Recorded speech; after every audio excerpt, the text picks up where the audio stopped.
Sir, start here. Okay, sir. Sir, shall I start, Yasmin, sir? madam. Yes, Yeah, sir, madam. sir. Sir, am I audible, sir? Yes, Yes, audible. yes. Yes, madam. Audible, madam. Okay.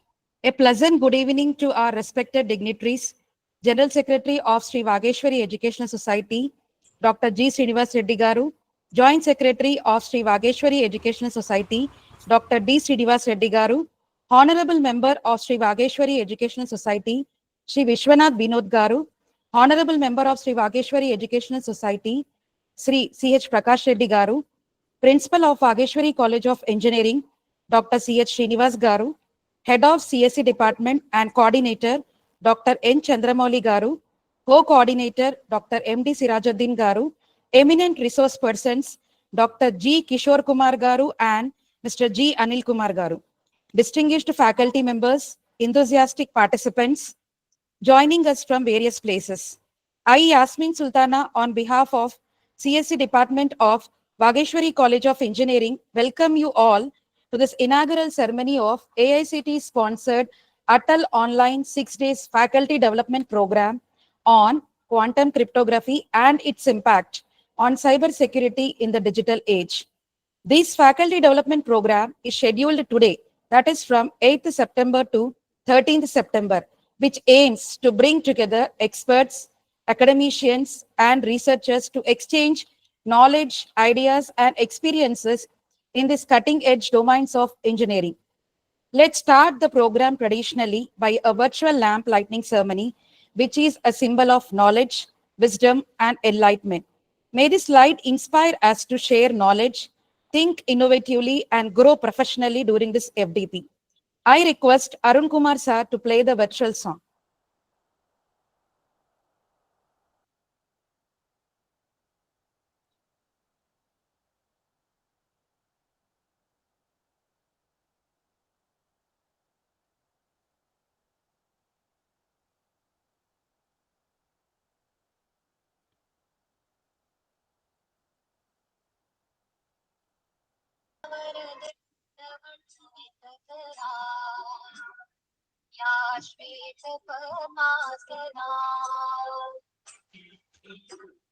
या ब्रह्माच्युत शङ्करं प्रकृतिभिः देवैः सदा वन्दिता सा मा पातु Saraswati Bhagwati निःशेषजाड्यापहा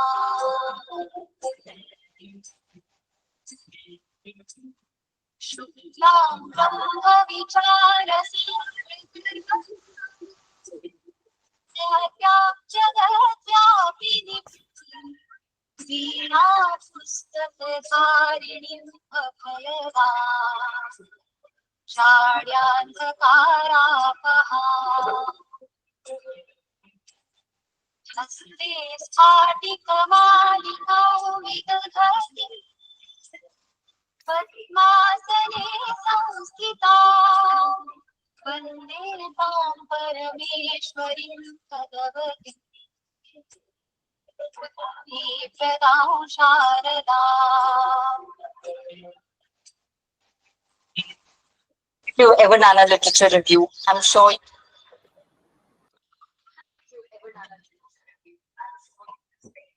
Thank you, sir. We are deeply honored by the gracious presence of our dignitaries, whose valuable experience and expertise inspire us all. I extend my sincere gratitude for organizing and commitment for their, which plays a significant role in making this program successful and meaningful. Now it's my privilege to invite our esteemed dignitaries for their valuable speeches. I take the privilege of inviting Dr. N. Chandramouli sir of HOD of CSE Department and coordinator of this online Atal FDP to specify goals and overview the FDP.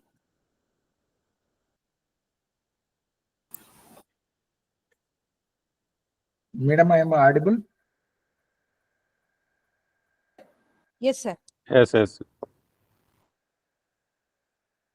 Good evening, everyone. This is Dr. N. Chandramouli, Program Coordinator. On behalf of the Department of Computer Science and Engineering, Vaageswari College of Engineering. I warmly welcome you all to this AICT sponsored 6-day online faculty development program on quantum cryptography and its impact on cybersecurity in the digital age.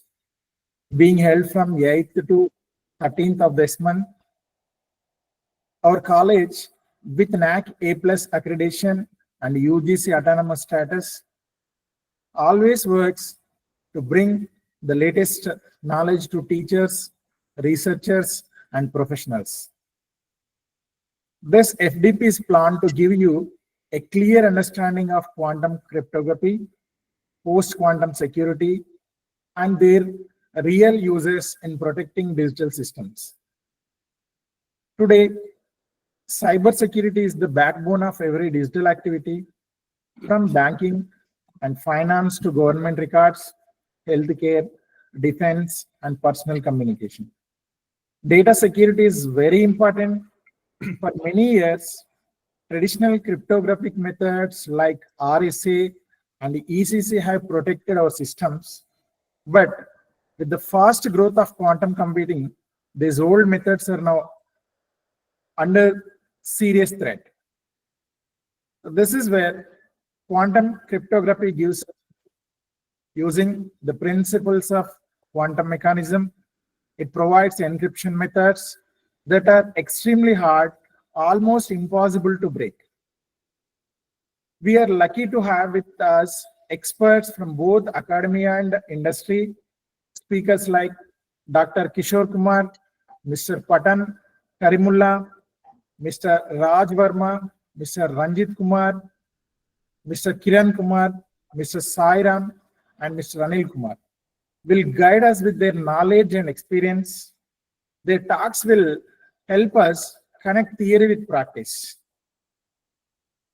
The program aims to build awareness of quantum security, provide hands-on experience with quantum safe tools, and encourage research and innovation in this fast-growing field.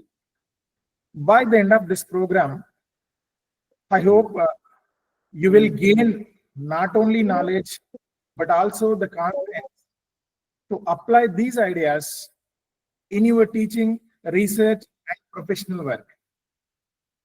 Let us use this opportunity to participate actively, ask questions, share ideas together. Together, we can work towards building strong and quantum safe cyber security systems for the future. I once again welcome you all, and I wish you a fruitful and enriching learning experience. Thank you all.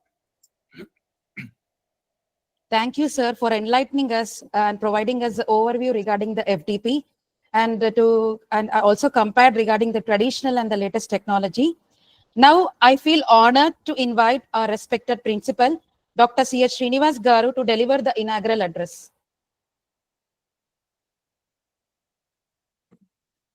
Good evening to all. Beloved General Secretary, Dr. G. Srinivas Reddy Garu, Joint Secretary, Dr. D. Srinivas Reddy Garu, beloved members, Sri Vishwanath Vinod Garu, Sri C.H. Prakash Reddy Garu, FDP Coordinator and Atal Department, Dr. N. Chandramouli, Co-Coordinator, Dr. M.D. Sirajuddin, Faculty of Vaageswari College of Engineering, non-teaching of the Vaageswari College of Engineering, participants from various states, speakers from different parts of the nation, both academia and industry. Very good evening to all. These days, as we know, a teacher is a lifelong learner.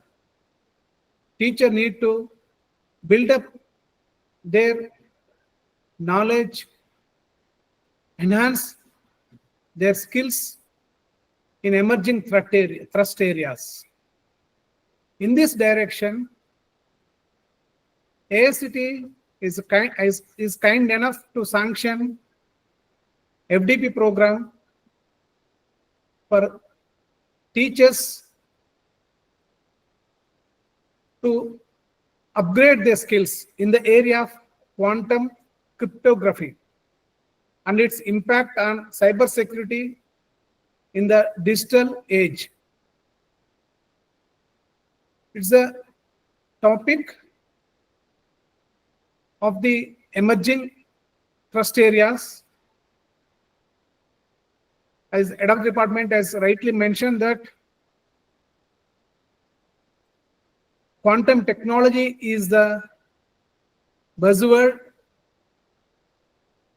in the digital era. Faculty members will definitely gain knowledge from these workshops. Faculty, those who are attending the FDP program, should interact with the speakers and get clarify the doubts. You have good opportunity, particularly online program will help you a lot without wasting of your time. Evening hours you can attend the program in a comfortable manner. The speakers from industry as well as from academic, both nation and internationally, having versatile experience in all the technologies, and hence I request the participant should interact effectively and build up your skills. Definitely the skills whatever you are gaining will helpful to the young generation students, because these type of technologies may not be obviously available in the subjects that you are teaching. But by learning and attending these programs, definitely will be useful for the generation. I wish you all the best for the entire week, and we are here to help you without any interruption. We will conduct this program. At outside, I thankful to the AICT New Delhi for sanctioning the program to Vaageswari College of Engineering. Have a nice day. Thank you very much, sir, for your encouragement and thought-provoking address.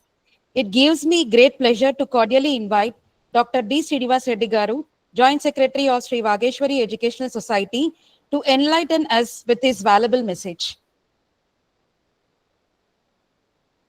Good evening, all. Am I audible? Yes, sir. Yes, sir. You're audible, Yeah. sir. Good evening, all.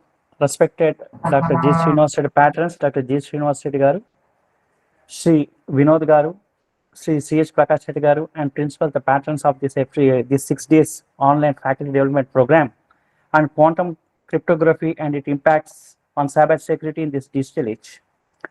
So, first of all, let me thank AICT for sanctioning this Atal, this program under Atal, and I congratulate and appreciate my organization committee, Dr. T. Ravi Kumar, Dr. K. Sridhar, Mr. Satish Reddy, Mr. Mahender, Mr. Sushila, Mr. E. Kiran Kumar, and R. Sagar for taking all continuous efforts in organizing this program. And also, I welcome all the participants of the college, our college, of the college, and other states also. I welcome you all. Today, we are not new with the quantum techniques. What we have done today, it has been implemented. As we 15 to 20 years ago, as we have seen, we are with analog technologies, and from analog technology in telephone category and from other communication systems, we have moved to digitalization. This digitalization generally, with the when this optic fiber has been invited, and all the entire the networking technology has been shifted to the digitalization. This what's the way of transferring the data? It is nothing but the form of light in the ray. And as on today, what we are using the technologies with a private key as well as security key. These keys which are encoding and decoding data. So here now we are shifting from digitalization to the quantum. What is quantum? What is quantum? It is nothing but energy which is the form of photons.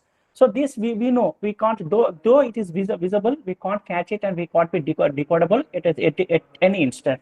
So this technology basically makes a wonderful significant in blockchaining technologies, in preserving data, in protecting the cloud data, as well as in all banks, especially in the banking sector area. Today, still we are kids, and to say it at infant stage, we have to implement and learn this quantum technique. So I hope my faculty members and all the participants of this program basically learns the industry specification training, what the requirement, what the industry is going to expect in the coming days in this quantum technology. And we also have an opportunity for collaborating with the industry experts. Apart from that, our curriculum active, all the faculty curriculum will be developed. You'll be learning a new knowledge, new subject, and which will be you can enhance the students' knowledge with the experience what you are sharing in this 7 days program. And apart from this, FDP basically I am hoping that this FDP will focus on unhackable communications, quantum key distribution, and post-quantum cryptography. I hope you enjoy this 6-day session. As it is online, I hope with you in your free hands you'll be enjoying the session and learning a new subject, which you train your students, so that making the students our industry ready. And once again, I'm thankful for organizing committee and for principals, especially our principal sir and the quad and the AICT for sponsoring and making one of the hosts, our college being the host for this such a wonderful program. And thank you, and I wish you all the best. Thank you very much, sir, for enlightening us, providing us the overview regarding the latest technology. Definitely, we will update ourselves and provide the good education for our students, sir.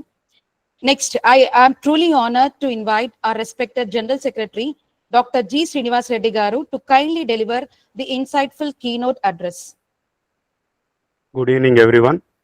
It gives me immense pleasure to welcome you all to this AICT sponsored 6-day online faculty development program on quantum cryptography and its impact on cyber security in the digital era.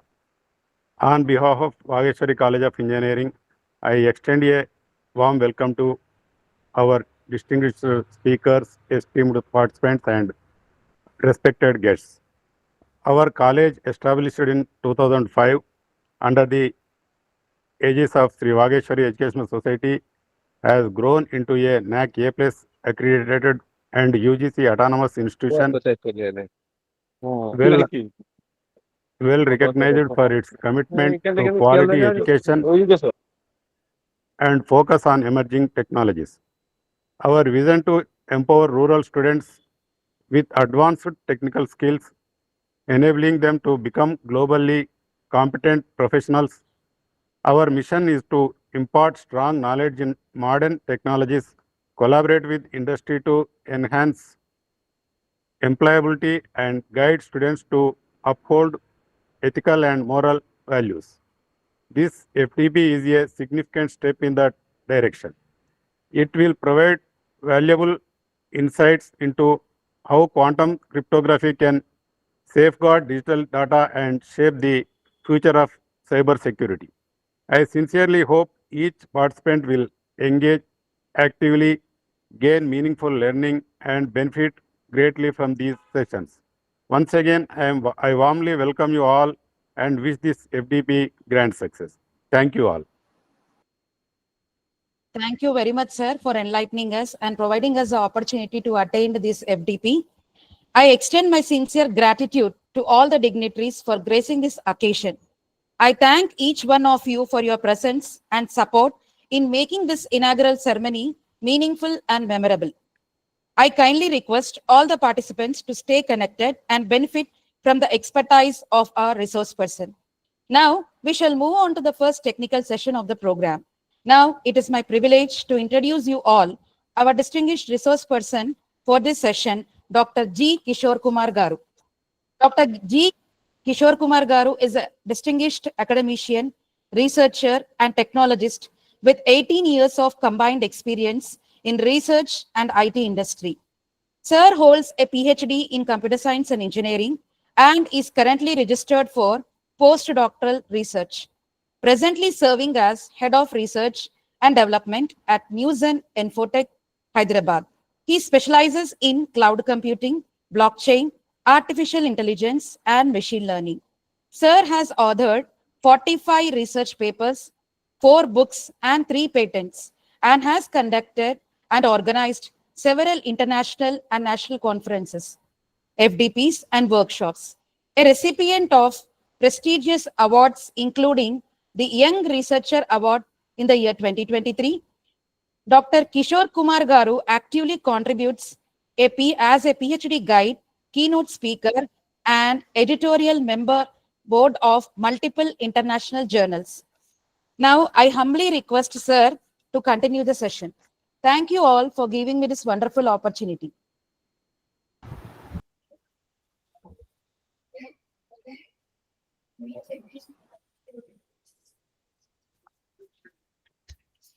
Yes, good evening, ma'am. Thanks to the Vaageswari College of Engineering and Technology, Vaageswari College of Engineering Management for giving an opportunity to tweak the first session on quantum computing. And it's an essentials of cyber security based upon the quantum computing. And then thanks to the department HOD sir, Chandramouli sir, for giving an opportunity to asking for an session. So now I will share a screen related to our topic.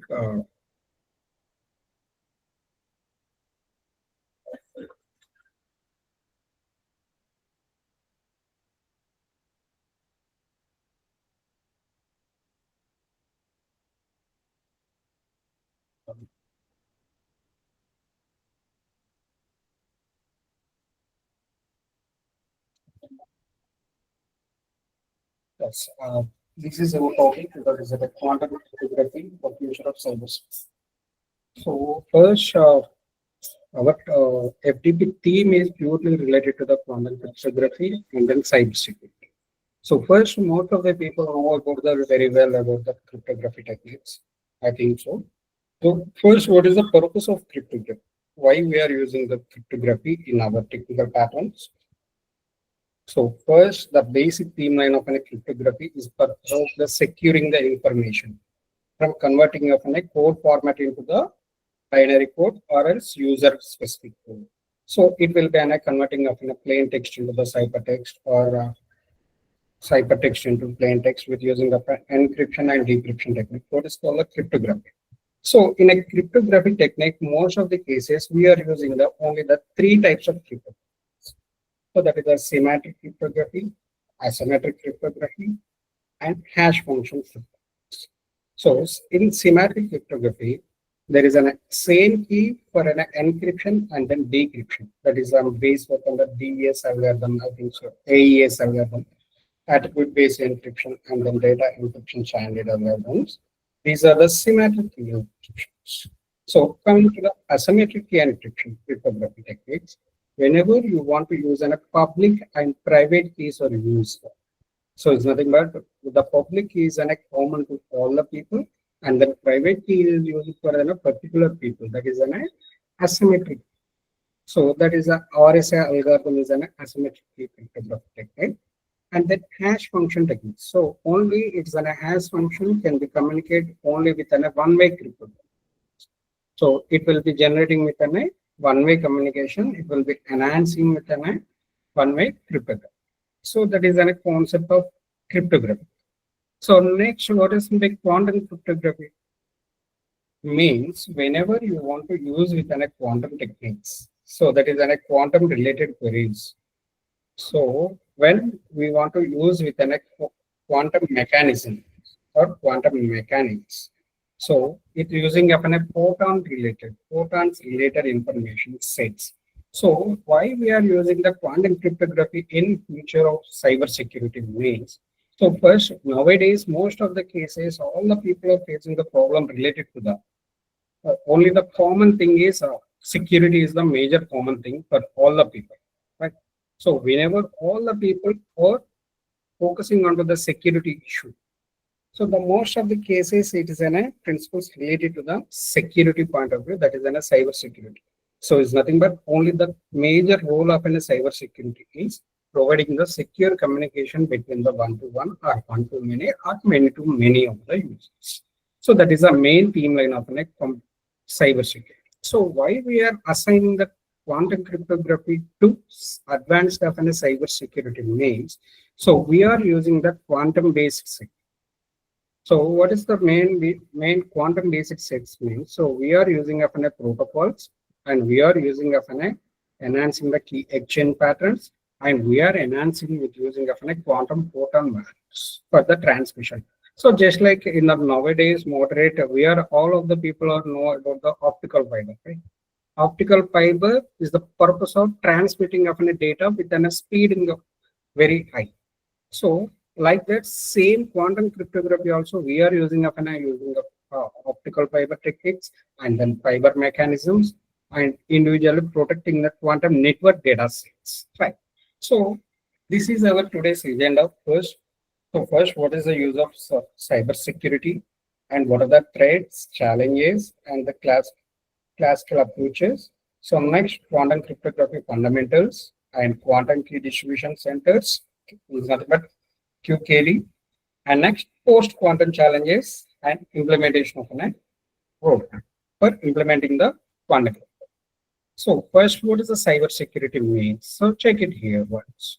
So cyber security is not in protecting of a data, it's an preserving the functionality and trust in the system.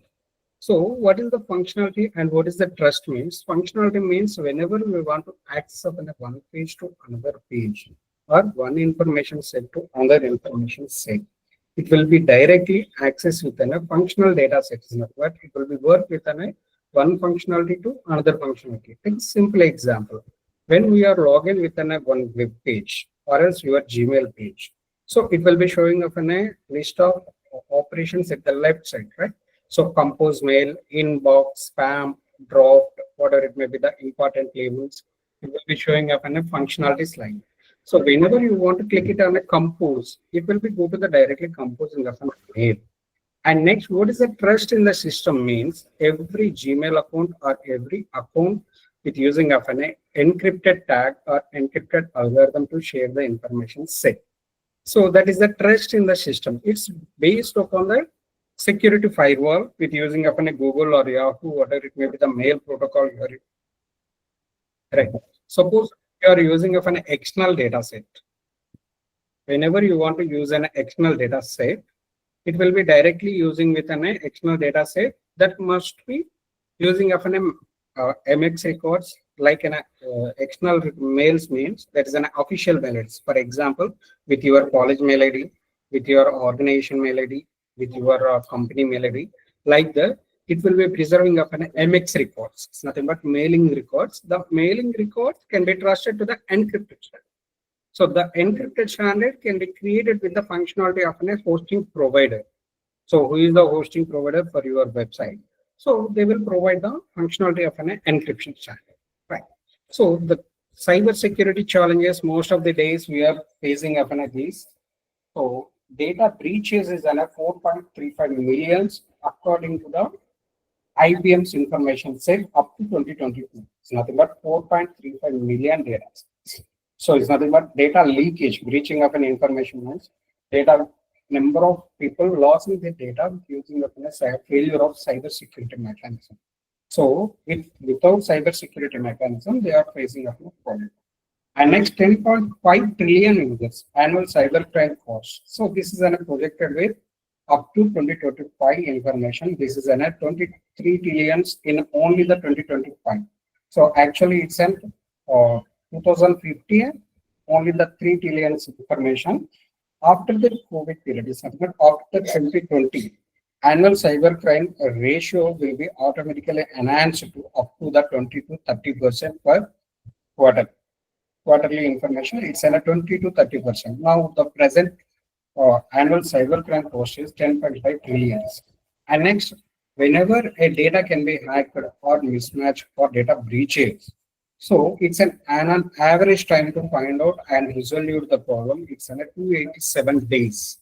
And next, ransomware increases means it's a ransomware is under 24,000%. It's nothing but number of malwares will be injected into the most of the users, right? So this is the major challenges for the cyber security. So in this for the purpose of most of the cases, what are the landscapes for the cyber security made?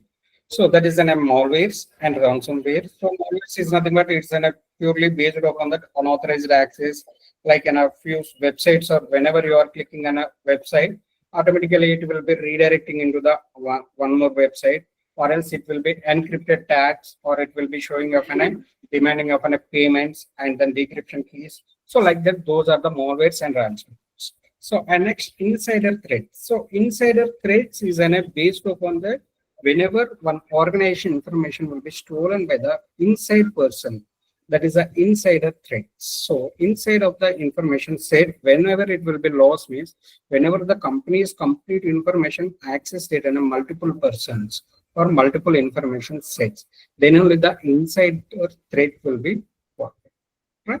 And next, phishing and social engineering. So most of the people know very well about the phishing attacks, right? So most of the people are facing a problem with phishing and social engineering.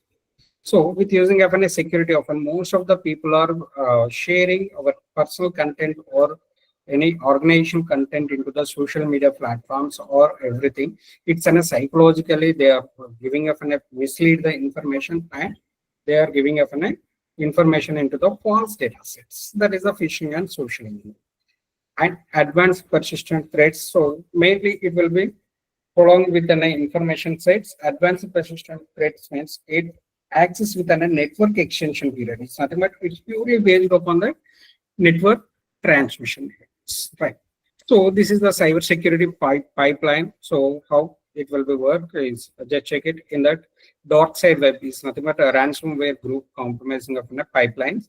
So first, most of the people are nowadays using a VPN, virtual private networks, right? So, but in India, the VPN network is protected. Why the VPN network is protected in India means, so most of the attackers using of VPNs.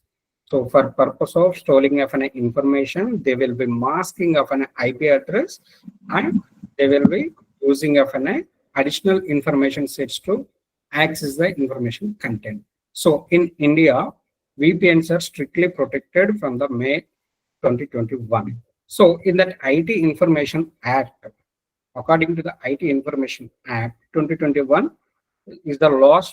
Earlier VPNs are allowed in India, but in 2021 May after, the VPNs are not allowed in India. So, and that immediate impact of information sets and ransom payments and long-term consequences. So this is based one of the example in the screen here. So Dorsted ransomware group, it's an IT infrastructure through a single leaked VPN password. So they are leaked of one VPN weak password means. So nowadays most of the people are saying that password is one capital letter, one special character, one small letter, one number. This is also one of the technique for using of a cyber security advanced mechanism. So it will be storing with an advanced mechanism. So it doesn't allow the consequence similar two numbers, any two numbers nowadays. So all these are the related to the cyber security mechanisms, right? So what is the limitation? What are the limitations of classic cryptography mean? So first is the computational security. It's nothing but security is based upon the non-mathematical possibilities. Only it will be showing of an enhanced, whatever it may be the uploaded key and whatever it may be the downloaded key. Nothing but that is a classical cryptography. It's nothing but whenever I am uploading of an information into the database, I am giving of a key is 1, 2, 3, 4.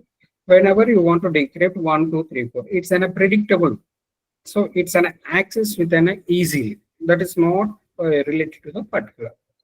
And next quantum availability, it is an RSA algorithm and then ECC algorithm. Most of the public and private methods are in a short algorithms running off on a quantum computer. So completely it's not allocated to the quantum computers. And KDC problem, that is a key distribution challenge. So or key distribution center problems. So key distribution is nothing but whenever the group of users, group of elements will be sharing. For example, in our organization, similar group will be there. So whenever you want to share one information throughout a organization, it will be pre-shared of a secret keys and then third parties authorities. So some X person will be exchange your data, or else it will be stored into the allocation individual permissions and store now decrypt later. So most of the cases we are using the same pattern. We are uploading of a data into the cloud and we are decrypting of a cloud information at later. So most of the cases, so we are using the same pattern, store now and decrypt later. So next, the quantum revolution, classical physics and the quantum security begins. So first, what is quantum cryptography? So quantum cryptography means it's a completely the quantum mechanics to achieve the security of a fundamentals to breach without detection. So classical cryptography is the different, and then advanced is nothing but hybrid cryptography techniques. So it's a quantum cryptography is purely based on the laws of physics, purely based upon the mathematical calculations, mathematical securities, and then probably secure to probably secure patterns. So it's nothing but whenever before that quantum cryptography, so the data will be accurate, it may or may not. But with using of a quantum cryptography, it will be accessed within it's exactly probably secure communication. It's nothing but the security will be enhanced with using of a quantum cryptography. The key properties of a quantum cryptography revolutionary method. So security is purely based upon the physical laws rather than computational complexity and immediate detection of an ever-dropping attempts. So it's nothing but whenever the data leakage will be accessed. So I will show it in the next example. So whenever the data will be losing of one node to another node, it automatically identify and alert to the two users communication. So forward secrecy that cannot be compromised by future computational advances. This is the third one. So forward security means it's an alert within two users. For example, A person sending up any kind of information to B. So any data leakage or any misuses of information sets occurred with the using of a transmitting of A to B. It will be alert with an A and B. The file will be going to be changed. Right? So first, these are the quantum principles. So quantum principles, Heisenberg uncertainty principle. First, it is a most useful of a physical theories. So it will be not only of a security implication. So what is the main security implication here? So it's a completely with using of a perfect accuracy. So whenever the perfect accuracy will be accurate, so quantum information will be changed and detectable ways. So it will be showing up in many detectable ways. And next, quantum superposition. So quantum superposition can be using of multiple states simultaneously until measured. So whenever the security implication, it will be encoded with an relevant and observation by the everdrop. So whenever the quantum superpositions will be allocated, it is completely the practicals. So quantum practicals is nothing but it will be accessed with quantum cells or else quantum photons. Right? So quantum photons or quantum states, whatever it may be, the quantum information sets. And next, quantum entanglement. So it's practicals become linked with a quantum state of each described independently. Each described independently means, so whenever the A user and then B user, in an example, A user and then B user can be enhanced with two distinct, is nothing but two information recorded information set will be allowed at a quantum end. And next, no cloning theorem. So it is not possible to copy of any kind of information. Cloning is simply we are making of another copy. So in quantum computing, there is no cloning option. So it is impossible to create an identical copy of an unknown quantum state. So it's nothing but quantum state is will be in a unique data. Right. So next coming to the quantum key distribution. So here the most popular one in quantum cryptography, that is the quantum key distribution.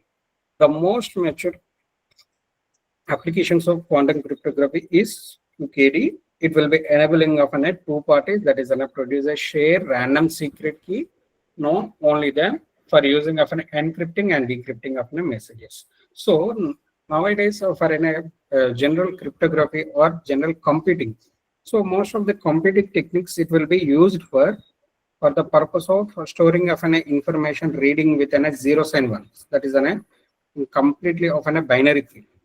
So it will be a bits information or 0 or 1. So coming to the quantum cryptography, it will be stored the information in the quantum bits, that is the qubits. Right? So qubits. So qubits are completely quantum based. So how we can identify a code will be a bits or qubits means it will be in a same 0 or 1. So in a binary bits will be and a bits information also zeros or ones we are using. Like same quantum qubits also zeros or one. But in normal cryptography or normal computing techniques, so whenever you want to use a labeling data set, that is either 0 or 1. But here in quantum computing, we can match the 0 plus 1 and 0 or 1, 0 minus 1, whatever it may be, we can do within a quantum key distribution, right? So first how QKD works means that is a quantum bits, qubits are transmitted over a quantum channel. The laws of quantum physics ensure any ever drops in detected. So it's nothing but is there any ever drop? It's nothing but information, any misuse or any leakage, it will be identified, and detecting the interference causes the key to be discovered. So detecting the interference causes the key to be discovered is nothing but whenever a third party involved in sharing mechanism, automatically it will be ignore the key. It's nothing but discard is nothing but it will be remove the key and it will be update the information to the both users A and B. Only the secure transmission result is usable in encryption keys. Right. So here one note will be there. QKD does not transmit the message itself. Only the encryption key it will be transferred. The encrypted message can be sent over by conventional channel. So we can use the particular channel information and we can transmit. So this is one of the biggest protocol in the QKD process. It's not but quantum cryptography techniques. This is the one of the biggest protocol, quantum protocol BBE. Right.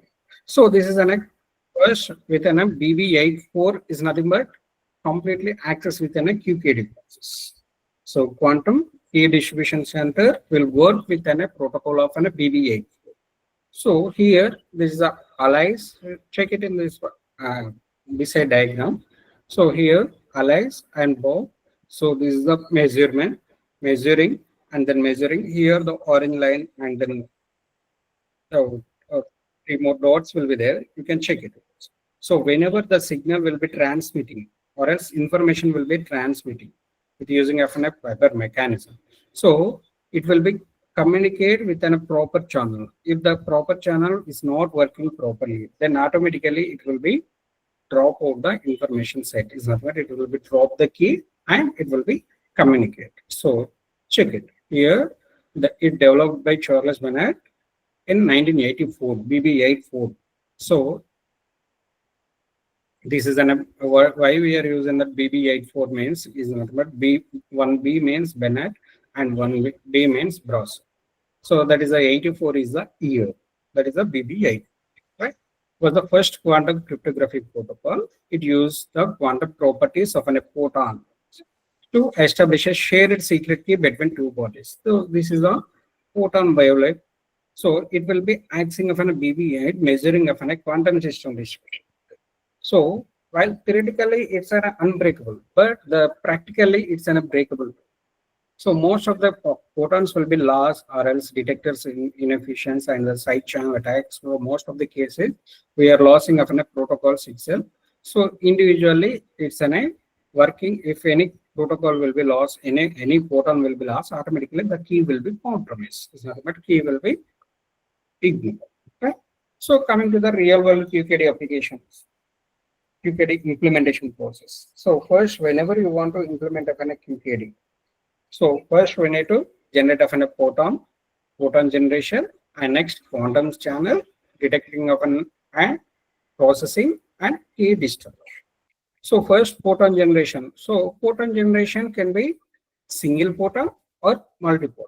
So single user, whenever a single user can process, automatically it will be accept on a single photons encoded with a quantum information. For example, multiple users at a time, same work, same state information. It's a multiple photons with using of multiple information sets. And next, quantum channel. So quantum channel is automatically it will be dedicated fiber optic links or free space optical paths transmitting photons. So whenever the quantum states will be started. So quantum channel means it will be work within a particular channel. So quantum channel means it's simply specifically easy to understand. For example, take an example, geo fiber will be there. So that is a completely geo quantum channel, quantum state. Right? So detection and processing. So it will be detecting of an information that is a single photon detector and the multi-photon detector. It will be encode or decode information set. So detection and pre-processing of devices exact. And next, key distillation. So post-processing, after the processing, so it will be converting of raw quantum measurements into secure cryptographic keys. Okay. So key distillation means after the completion of a processing method, post-processing, the algorithm automatically it will be converting of a raw quantum measurements into the secure cryptographic keys. So whenever the current usage mechanism, current scenario, the QKD can system achieve the secure key exchange. So nowadays you can check it in India, most of the optical fibers will be only the launched optical fiber is a recent optic fiber in 2025. 2025, it's in our Prayagraj to 100 kilometers soon, 100 kilometers in the fiber. So in March or April, it will be started and it will be implemented in India also. So most of the cases, the quantum cryptography implemented in China, Japan, and other countries, US or UK also. So they are using of in paramilitary systems and then integration of security health pod systems. So most of the cases they are using already existed in that higher implementations, already working on that particular data. Right. So in India, already recently in used in Prayagraj for 100 kilometers of fiber, that is a satellite based. Completely, it will be work with a satellite based mechanism. Right. So QKD, what are the limitations of QKD mean? So it's in a distance limitations. It will be allowed max up to the 100 kilometers or 200 kilometers. So whenever the QKD allocations will be there, so it's a distance will be limited to the particular speed, and that this is purely based upon that satellite communications, and then satellite communication will be fiber quantum repeaters and then fiber information sets. So if there any optic fiber will be mismatch, automatically it will be deleted. And next, hardware vulnerability. So physical implementation. So physical implementation is nothing but it is based upon that complexity to access with detections of a blinding attack or timing attacks or phishing attacks. That is a hardware and cost and complexity. So it's an implementation for the quantum cryptography techniques. So QKD for QKD implementation, the cost will be very effective compared to the only the traditional cybersecurity. Right? So integration challenges. So QKD will be integration is a challenging task. Why? Because it means we need to communicate with the satellite technology or else optic fiber method. So completely we can use the existing security methods into the present trending technologies. So that is using of an integration challenges will be very high. So the security of an information for QKD, these are the limits, right? The quantum computing threats. So what are the quantum computing threats? So majorly we are focusing on the quantum computing threats of the Shor's algorithm and the Blower's algorithm, critical infrastructure, store now, decrypted. These are the major problem threats. Okay? So it will be acting of an algorithmic structure, Shor's algorithm. So that is an efficient of a large number of access. Efficiently information will be large number of access, and it will be an RSA encryption standard that secures the most communications, internet communication. And next, Brown's algorithm provide a quadratic speed up for search unstructured database and weakening symmetric key algorithm. So symmetric key algorithms, it will be going to compromise with Grover's algorithm, and it will be speed up of information sets. And next, critical information. So whenever the critical infrastructures we are going to use, that is power grids or financial systems or healthcare or smart contracts, so that it will be the most of the cases we are facing often problems in critical infrastructure set, smart contracts, and then power grids, financial systems, and healthcare systems. So that is quantum attacks, right? So store now, decrypt later. So advisor collecting of encrypted data today to decrypt when quantum computers know. So whenever you want to use quantum computing, so this is a generalized procedure. So generalized procedure for accessing of quantum. Right. So post quantum cryptography. So whenever we want to use quantum cryptography, after posting of quantum cryptography, so it's an lattice based, hash based, code based, multivariate, and isomorphic. So it's an first lattice based. So security derived from the difficulty of solving of a certain problem in lattice. And next, what is the lattice theory here? Means, so whenever the lattice based algorithms are allocations in that pattern,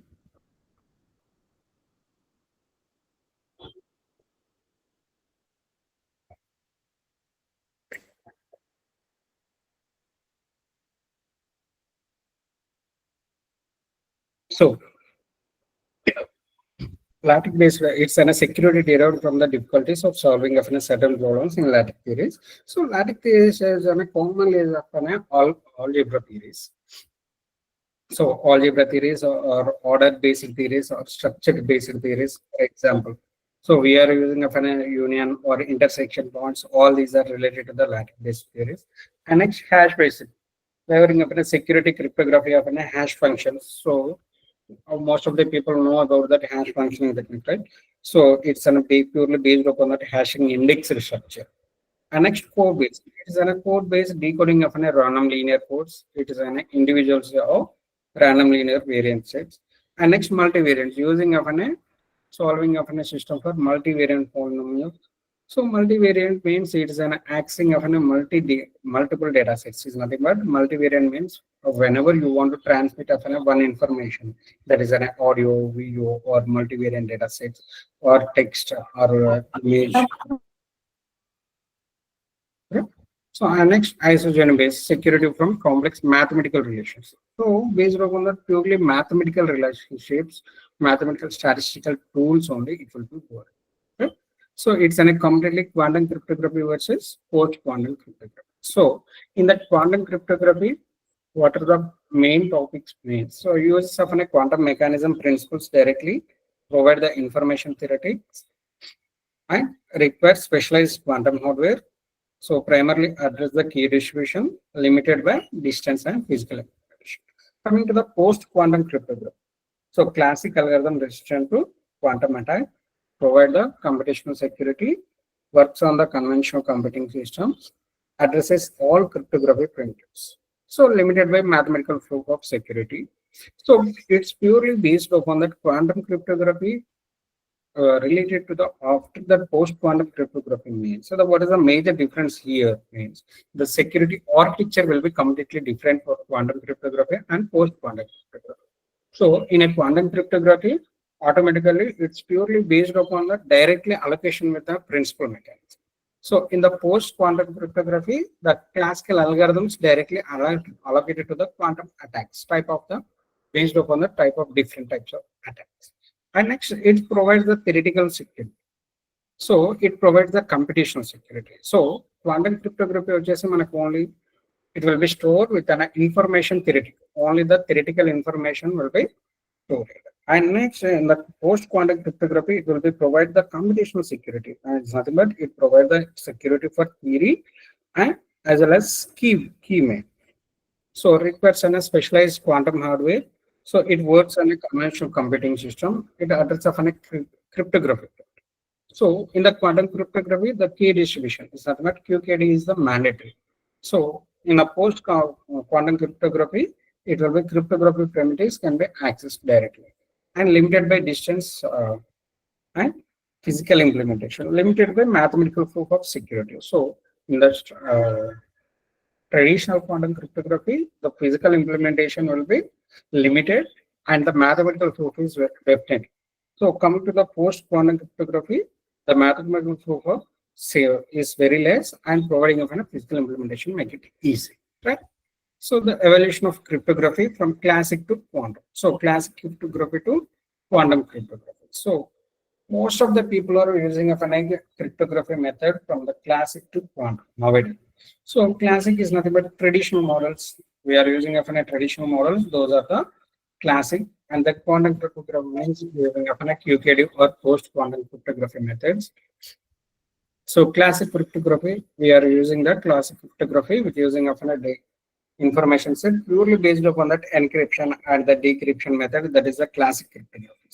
So we can use that encryption as well as decryption. So whenever you want to encrypt within one key with using of a same key, right key with we can directly decrypt the data. So that is the most of the cases classical cryptography method. So whenever you can using of a same pattern, same way, there is a chance for getting of a guessing attack. It's not a type of guessing attack, that is a ransomware attack or else malware based attack.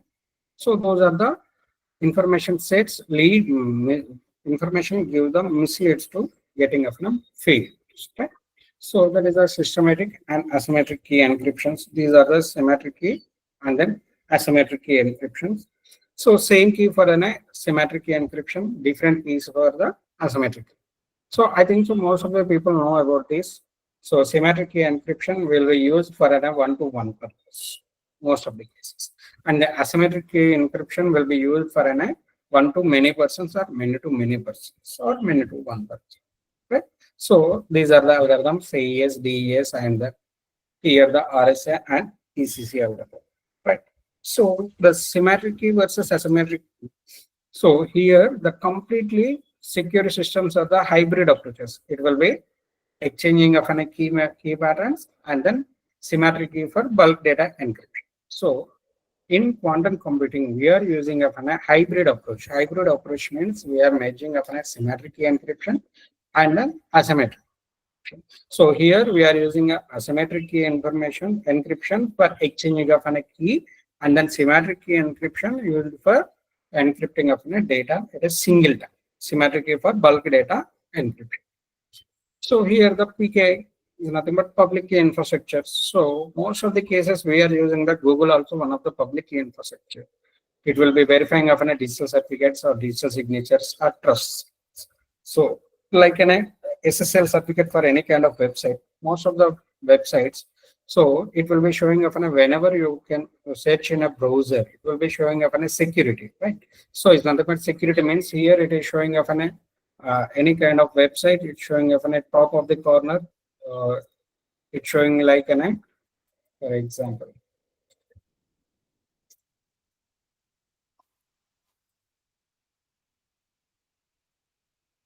So check it. So this is the PKI based. So here the connection is secure.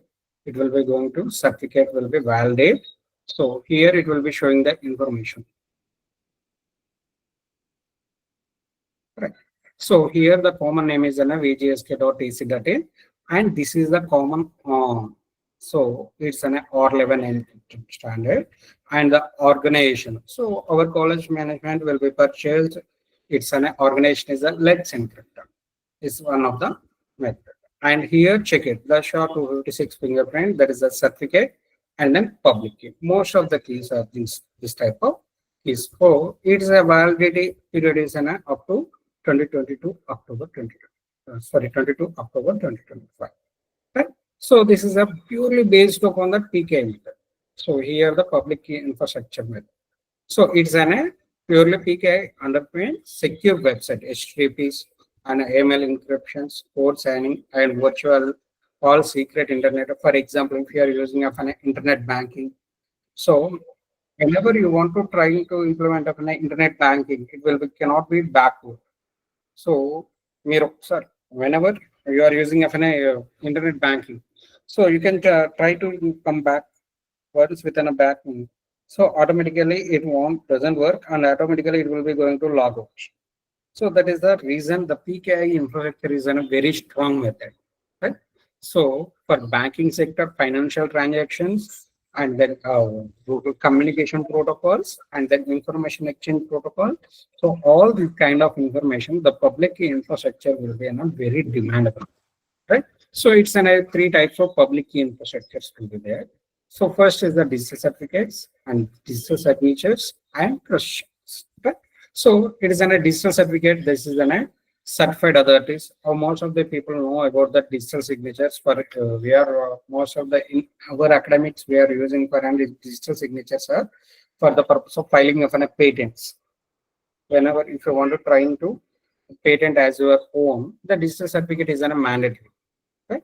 So it's issued by an CS certificate authorities. It's associated with a government of India. Right?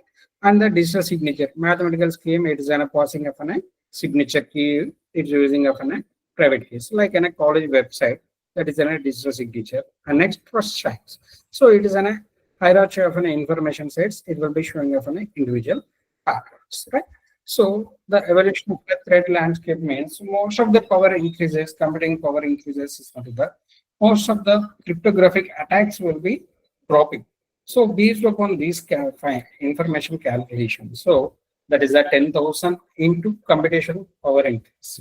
So computing power increases means it is enough for the past 20 years. So the cryptographic information data leakage or attacks will be very high. So and next, according to the Moore's law, so computational power doubles approximately every 18 to 24 months. So it's nothing but whenever secure or not secure based patterns. So it is showing up a 2 into 3x. It's nothing but it's a very huge information. It's nothing but huge websites will be not using a secure connection, right? So our next 4096 plus key length evaluation. So it is a key length evaluations will be based upon the bit size. So this is a force into the cryptographic standards will be algorithms is an unbreakable or breakable information or vulnerable information sets. Right? So challenges with a classical cryptography is nothing but we are using present we are using the classical cryptography. Right? So factorization vulnerability, it is an RSA algorithm we are using difficult of an RSA algorithm is limited to working with up to 256 numbers. So it doesn't work after that in a large number of information set. So and next is that algorithm weakness. So it is an ECC logarithm weakness means so it's an ECC algorithm is an simply directly compromising of an information sets is nothing but logarithm of information sets. Whenever you are using a logarithmic information sets, automatically it is going to compromise the information. And next key distribution problem. So key distribution problem specifically exchanging. So key exchanging in a large scale system is very simple. And next harvest now, decrypt later. This is the common problem for a complete entire cryptographic pattern. Harvest now, but save now or decrypt later. Okay. So entering into the quantum computing, the game changer. So it's a completely information of related to quantum cryptography, right? Quantum computing. So here check it. This is the classic bits and then quantum bits. So it's a binary 0 or 1, and then this is the superposition 0 and 1 similar. Is nothing but it will be continued, and it is a linear processing, and it is a correlated states. This is nothing but individual states and sequential operations. This is a parallel operations, right? So it will be parallelly operating the information and the exponential processing of a potential sets. Right. So quantum mechanism principles in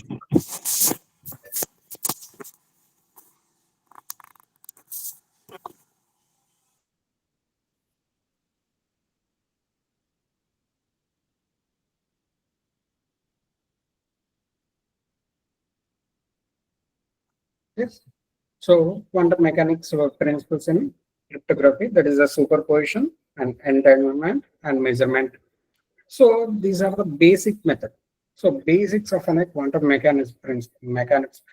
And superpositions means it's in a multiple states allowing of an individually, and that entanglement is but quantum principles become correlated with a state of art. In other words, one to one or one to many are based upon the distance or key distribution centers and measurement. So observing a quantum system distributes a detectable, making of an ever dropping impossible without revealing the instructions. These principles based upon that only the quantum mechanics. Right.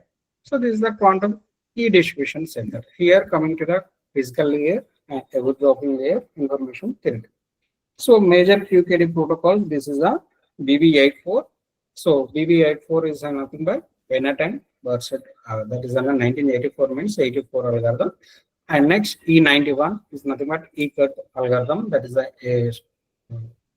created in 1991. That is the reason E91 protocol. And next CVQKD. CVQKD means it is acting of an allocation with cryptovariances method. So cryptovariances methods, it is purely based upon the protocols and representing of an individual quantum securities and based upon that implementation. So BB84 will be single photon information sets and it will be stated in the different bases. So it is an uncertain principle to ever do. And next E91. E91 is providing of an additional information to the BB84 and it will be tampering, it will be verifying of a tampering information sets with using of a BB8 and next CVQKD. So uses continuously like the amplitude and then a phase of light sets. Right. So security advantages of quantum cryptography.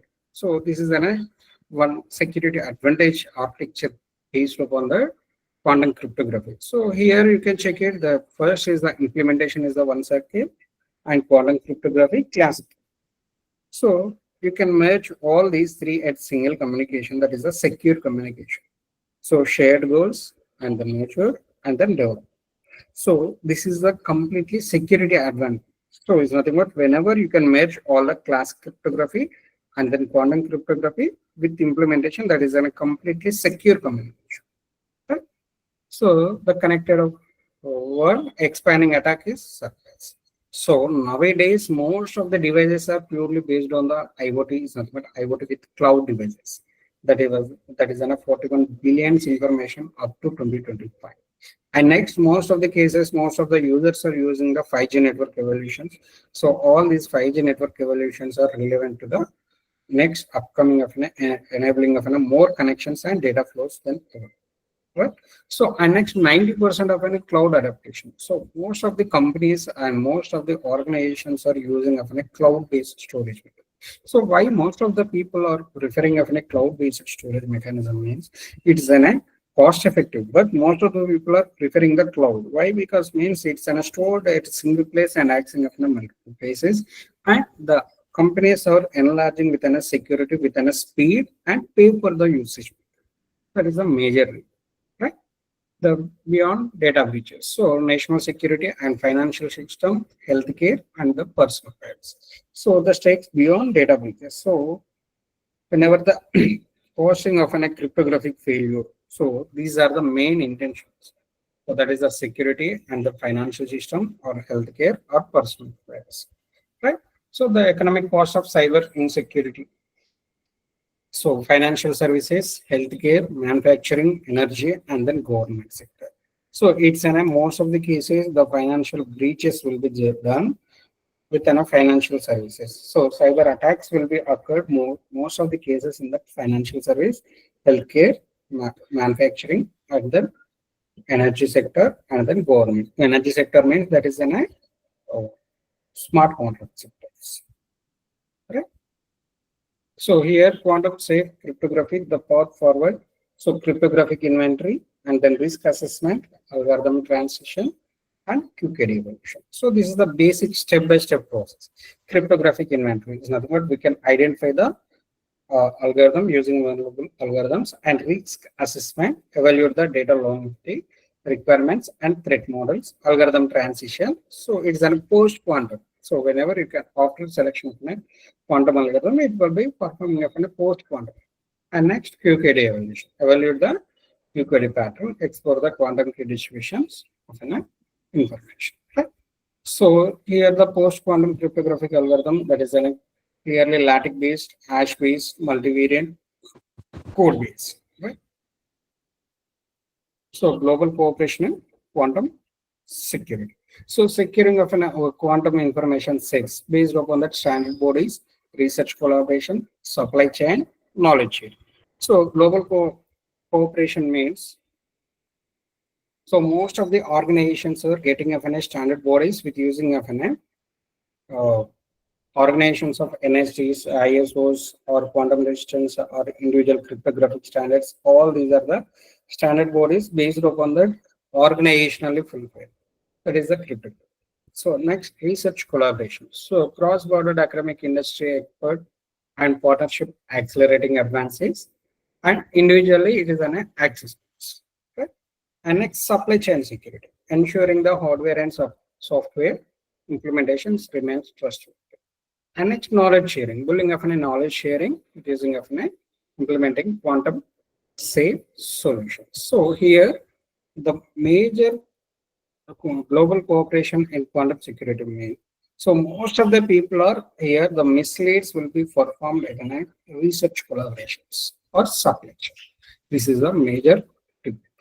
So coming to here, the national security or financial systems or healthcare or personal privacy, these are the breaches affected with breaches with using of these kind of information, military communications or intelligent operations.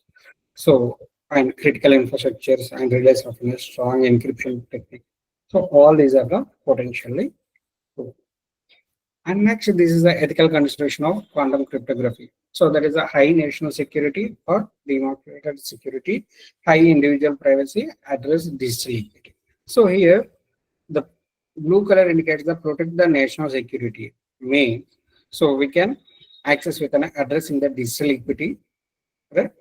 And next, preserve the individual privacy and enable the wide access to security, prevent the providing digital device. So that is the democracy. So this is the ethical consideration of quantum. So how do we balance within a national security with the needs, with individual privacy rights, and who should control access? So these are the FAQs like an assessment queries. Okay. So what are the responsibilities is nothing but we will discuss it later. So key takeaways, securing our quantum future. So quantum future is nothing but quantum threat is in a real information set, and the quantum threat will be accessed within a quantum threat. It will be compromising of a quantum computers. So whenever the quantum computers will be there, so completely it will be accessed within a individual information. Right. So the quantum threat is in a real quantum. So quantum computers will break most current encryption methods within the next decade. So it's nothing but we are going to perform without any breakage in a key mechanisms, right? And next, dual tracks solutions. So post quantum algorithm, that is using of a QKD for high security applications. So majorly we are using of a QKD for encrypting of a symmetric and asymmetric. It's nothing but purely based upon that hybrid applications, right? So global efforts, international cooperations, and then essentials of an framework data sets, that is a global. And next, act now, that is a harvest now and decrypt later. Attack means data encrypted today is already at least. It's nothing but whenever, for example, if you want to use one kind of information file after 1 month, so but we are uploading early, so it's like in the threat model, right? Automatically it will be in a data stolen model or threat model or data leakage pattern. The evolution of a quantum methods that is different to the one-to-one or one-to-many based upon the technical challenges. Right.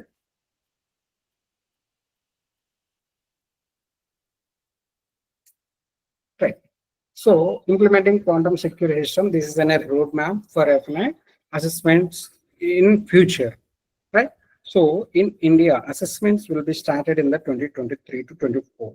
So inventory all cryptographic assets and dependencies, identifying the high value target requiring the earliest protections. This is a completely Indian based functionality, right? So it's an evaluate the quantum risk exposures and then standardized framework. So next planning and designing. So now we are developed only the one quantum cryptography at in India, right? So develop the crypto regulated framework for rapid algorithm replacement and design hybrid cryptography schemes combining of a classic and previous. Right. So identifying the potential QKD implementation points of a sector. And next in the implementation is on a 2025 to 27 is a relate based upon the Indian economy. Right, implementation purely based upon NIST standardization, the post quantum algorithm. That is a deployment of an QKD methods, and then ready to execute or implementation that is in 2027 or so achieving of a full transition out to quantum resistance. So that is a purely based upon that optical fiber mechanism or a satellite technique that is a completely purely based upon the post quantum system. Right. So this is the one kind of information sets. Right.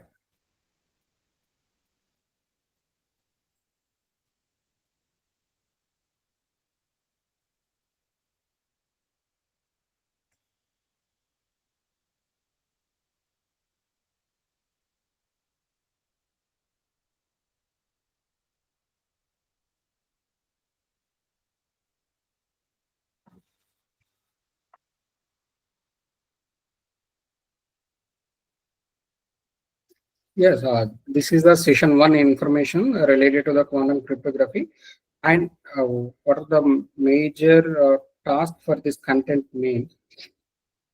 So we are going to be enhanced with a quantum technique. So we are going to be access with a quantum in a cyber security point.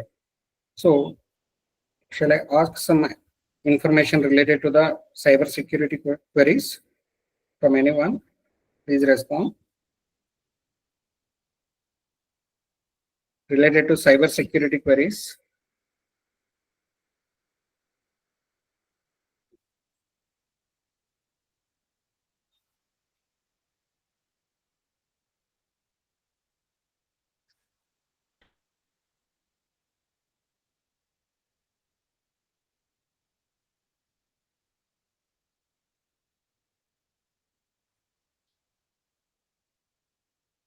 Yes, from anyone. So I will share the screen once again. Okay.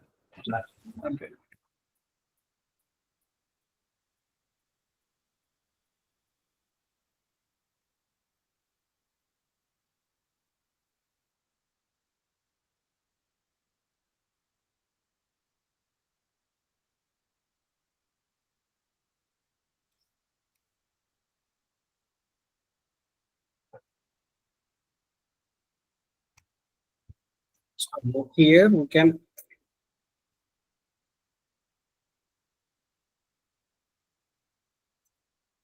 yes in the QKD we are using a cyber security mechanism. So whenever we can access within a qubits information, so it's a matching of a zero binary 0 and 1 and a continuous process.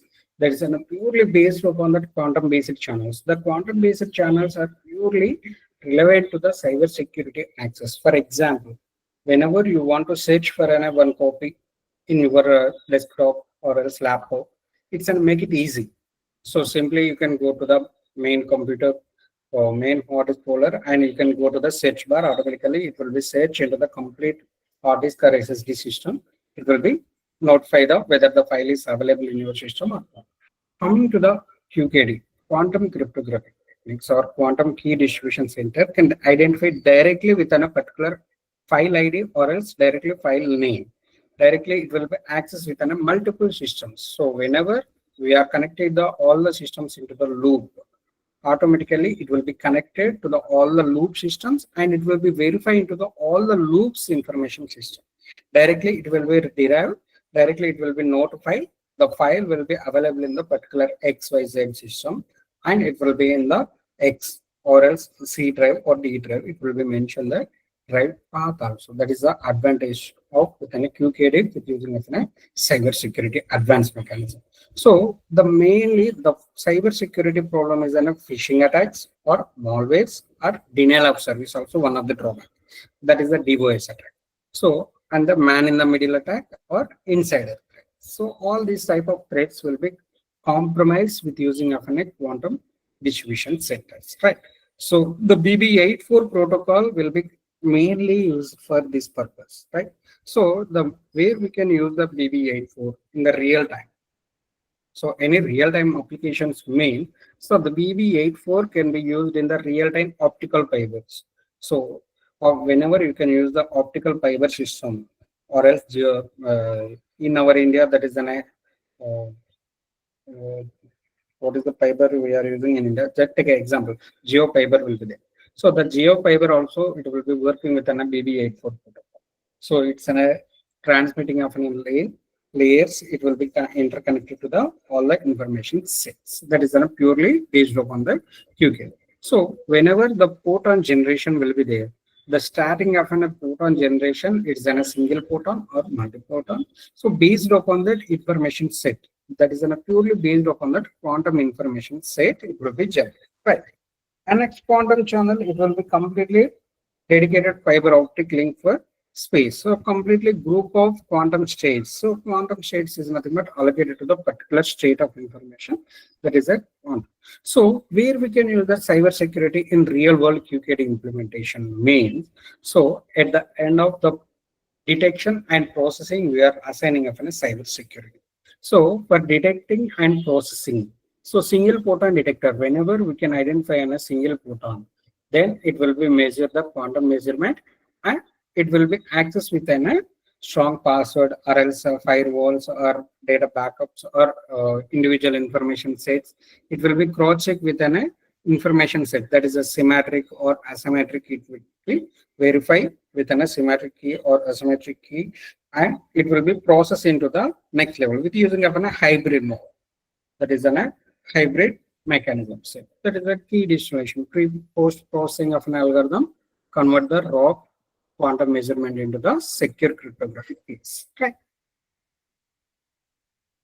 So here mainly the post quantum cryptography is the major thing. After that, selection of a quantum cryptography algorithm, that is a post quantum cryptography, that is a completely lattice based, that is a completely algebraic information or geometric theory information sets, and the hash based is a completely hashing mechanism. So here where we can use this cyber security in mean, that is a hash based or code based. So completely hashing based will be performed in the cyber security completely with using of a code based.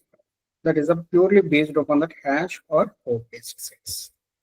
And this is the quantum cryptography, that is a post quantum.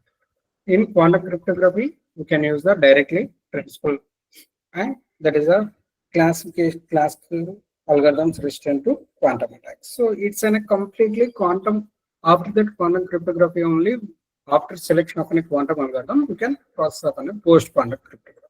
So it will be addressing of a completely information of a computational security or conventional computations and the cryptography primitives and then mathematical proof of the information set.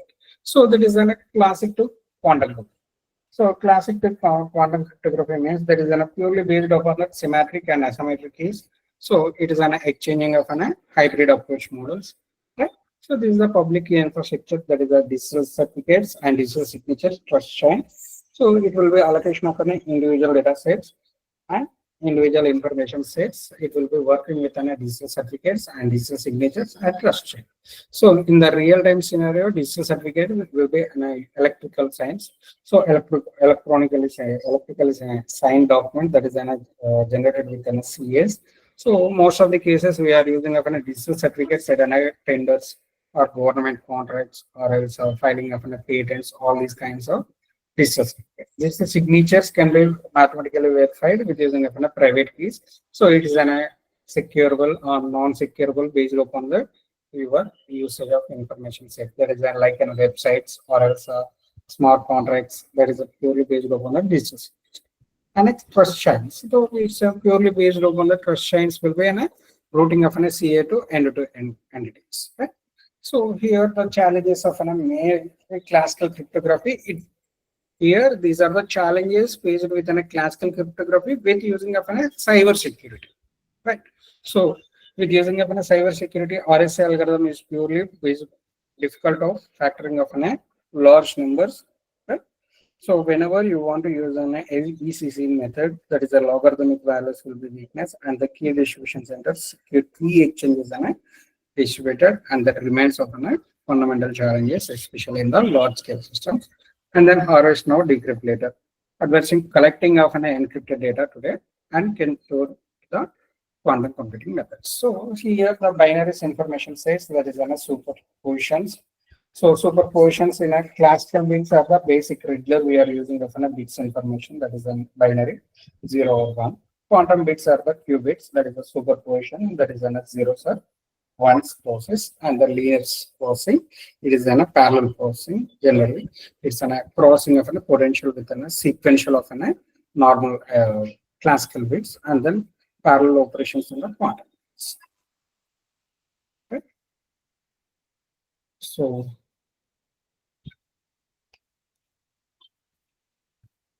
yes, this is the concept related to the session 1 training program.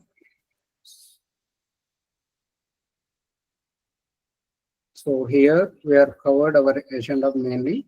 That's a session 1. In session 1, we are covered the concepts of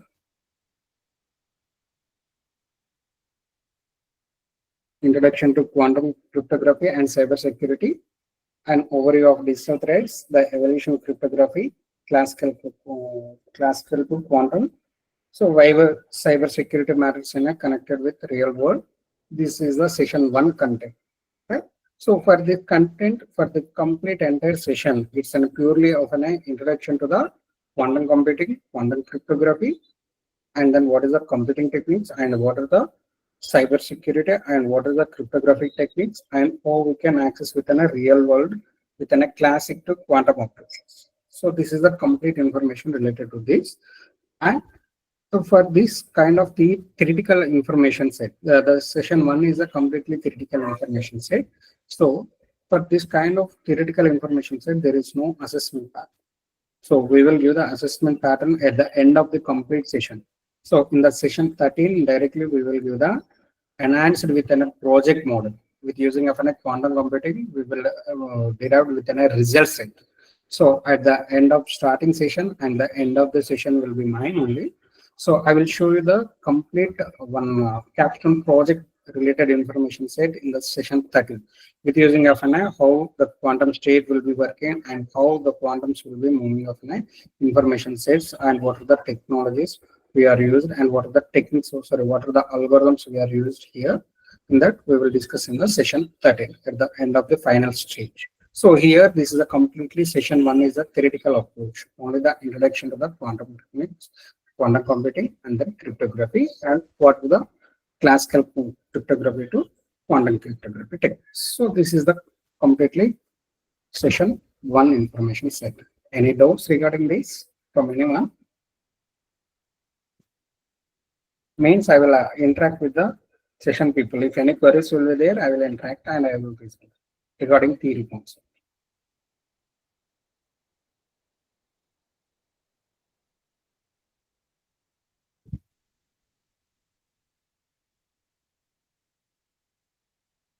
Yes. From all the participants.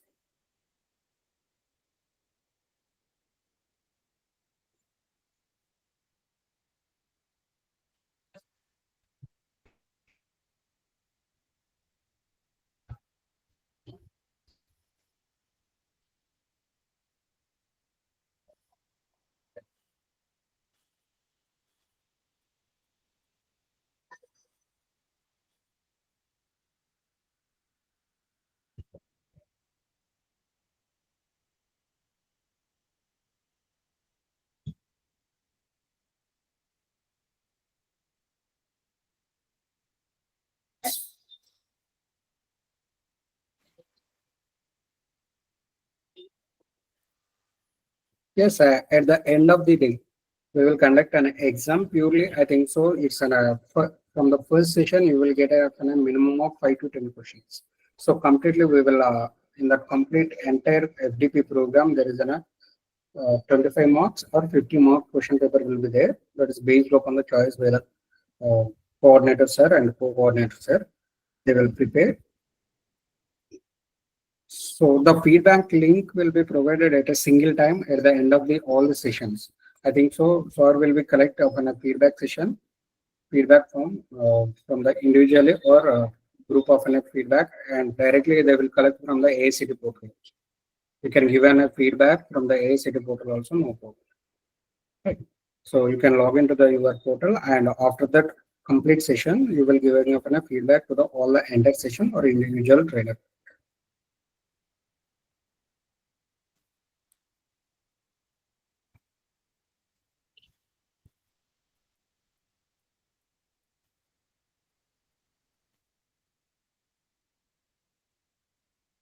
Yes,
right.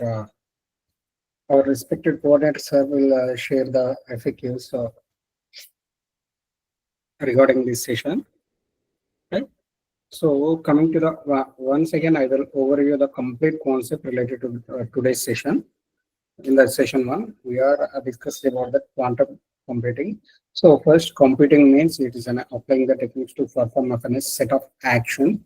So set of actions will be performed within a binary information set, that is a 0 or 1. With using of a result can be purely based on 0 or 1. So whenever we are using within a quantum computing, with using of an information of a particular information sets. I will share the complete PPT to the coordinator sir. What are the key benefits? Yes.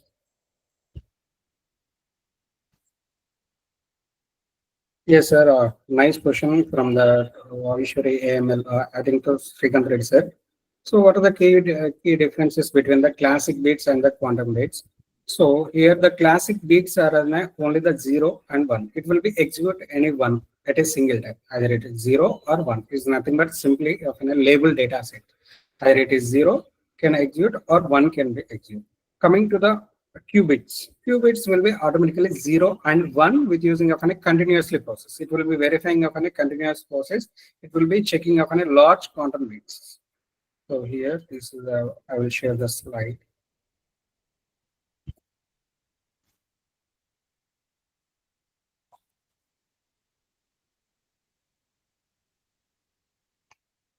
So here is the classic bits. So classic bits are the binaries with a 0 or 1. It will be execute any one only. Either it is labeled of a 0 true or false simply. Right? So in the quantum bits, qubits, it is a superpositioning 0 and 1 and simultaneously. It will be cross-checking. It's nothing but selection of an AND operation within of using of an complete superposition means it will be allocation of a complete entire quantum set. Complete of a particular quantum state, it will be perform is nothing but selection of a complete process, right? So here it is in a linear processing. It will be performing upon a linear data set. So it's in a parallel process. So simply processing of an exponential process will be in a parallel data set. So it will be checking parallelly the entire quantum state, right? So it is in a sequential operation. It is in a performing of a 0 or 1. It is in a purely based upon the sequential data. So it is in a parallel operations.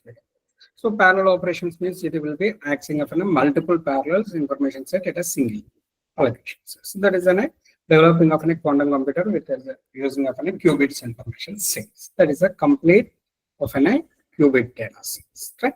So this is a difference between major difference between the qubits and normal classic bits. Is it clear, sir?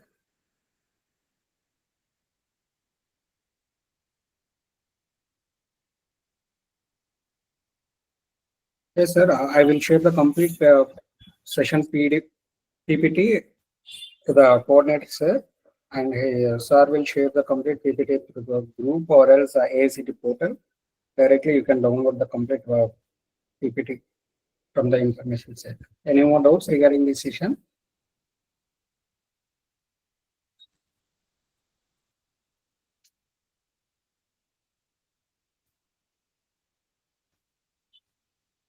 Yes, thank you all for cooperating this session smoothly.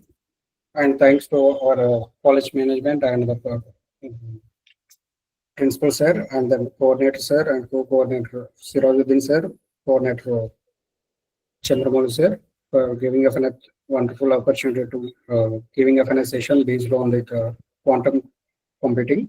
It's a trending one presently. So most of the cases it will be useful of after that beyond after that after 10 years the most of the people will be using of a quantum techniques. So now the research work will be already started and most of the research scholars or research patrons or research academicians are working on the same. That is that quantum computing is a major research topic for all those people, right? So quantum computing is a completely purely based upon that mathematical and then physics information sets, right? So thank you all for wonderful support. Thank you very much, sir, for this wonderful session.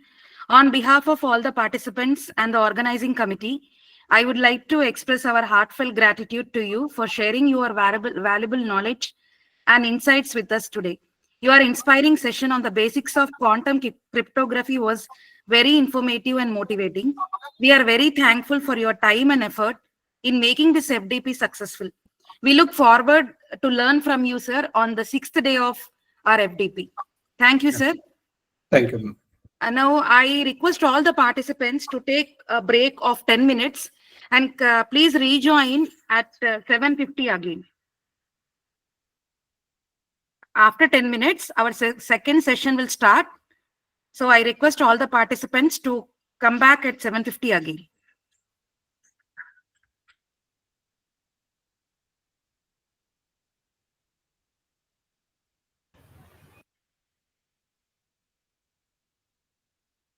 Good evening, madam. Any attendance link for this session?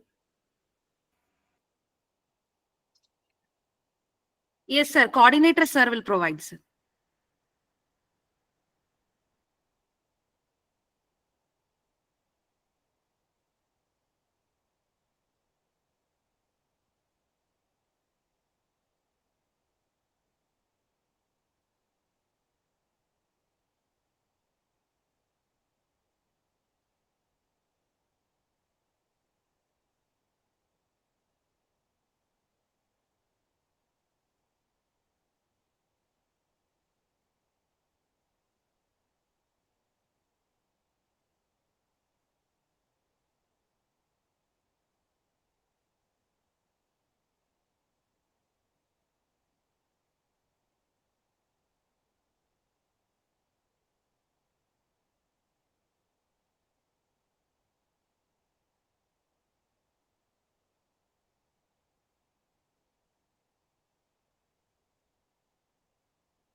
I request all the participants to stay connected.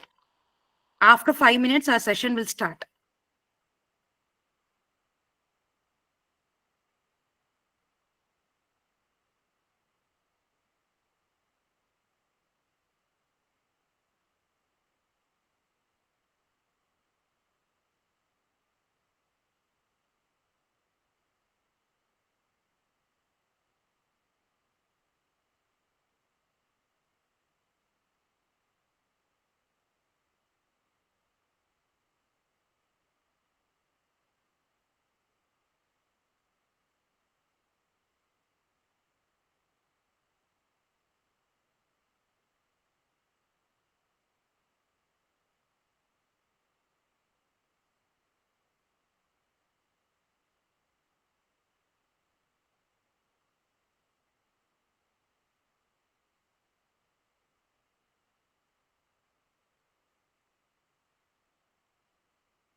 Sir, can I continue? Or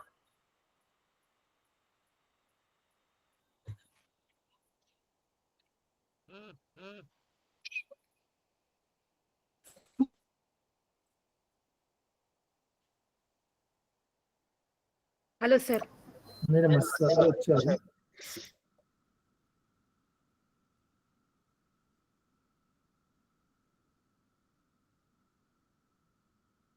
only, sir, can I continue? Or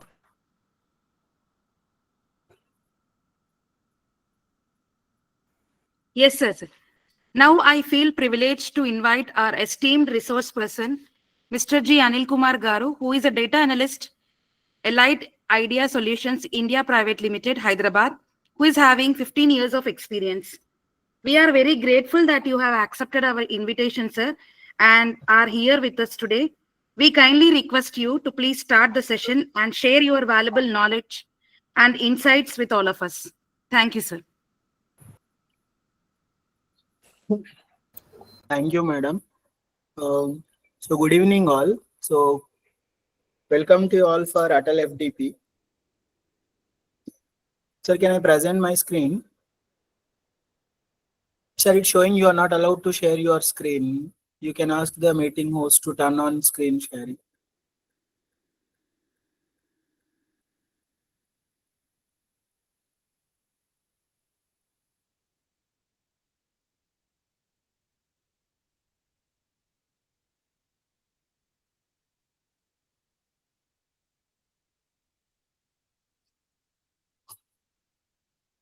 Hello. Just a second, sir. We are ready.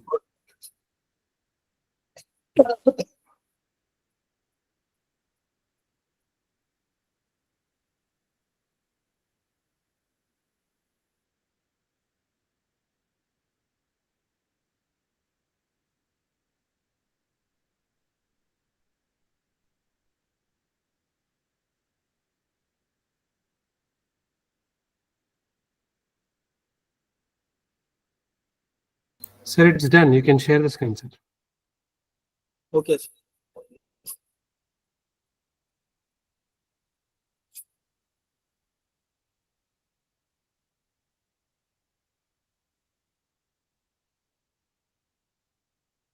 Sir, is it visible? Yes, sir. Yes, sir. Sir, slide changing is okay. Is it fine, sir? You are audible and your screen is also visible. So can you please tell me which screen is it you are So seeing? agenda, sir. So in a previous session, This is title. Yeah, title slide. It is slide. no, sir. Changing of slides is not we face a problem.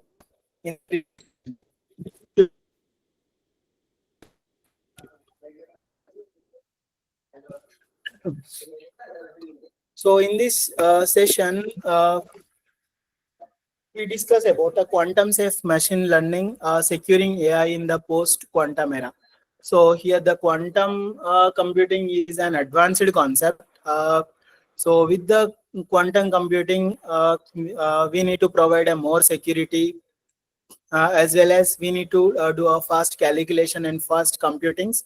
And we need to solve the different kinds of threats with the help of quantum safe machine learning. So means in normal traditional machine learning, we may face some problems. How we solve those problems with a quantum safe machine learning? How we will provide the security in a security for a machine learning with the help of quantum computing? So before that, first we need to know about what is post-quantum era. So coming to a post-quantum era, so in a quantum computers, so maybe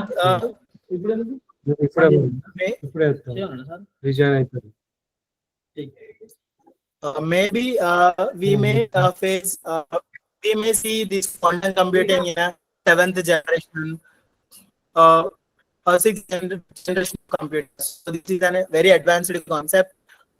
So in a quantum computers, we can break classical cryptography like RSA, EC, and different Hamilton problems, algorithms. This means current security layers protecting. So ML pipelines in that it also protecting the data privacy, and AI models could be vulnerable.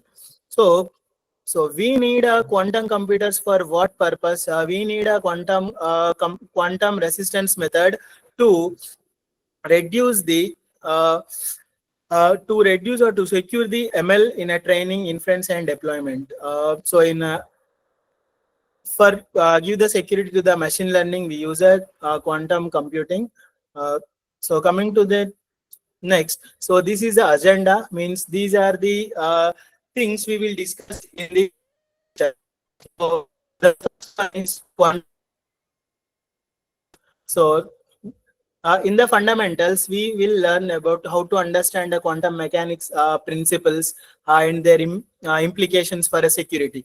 So how principles are going to be there, how it is used for a security, we will learn in the quantum computing fundamentals.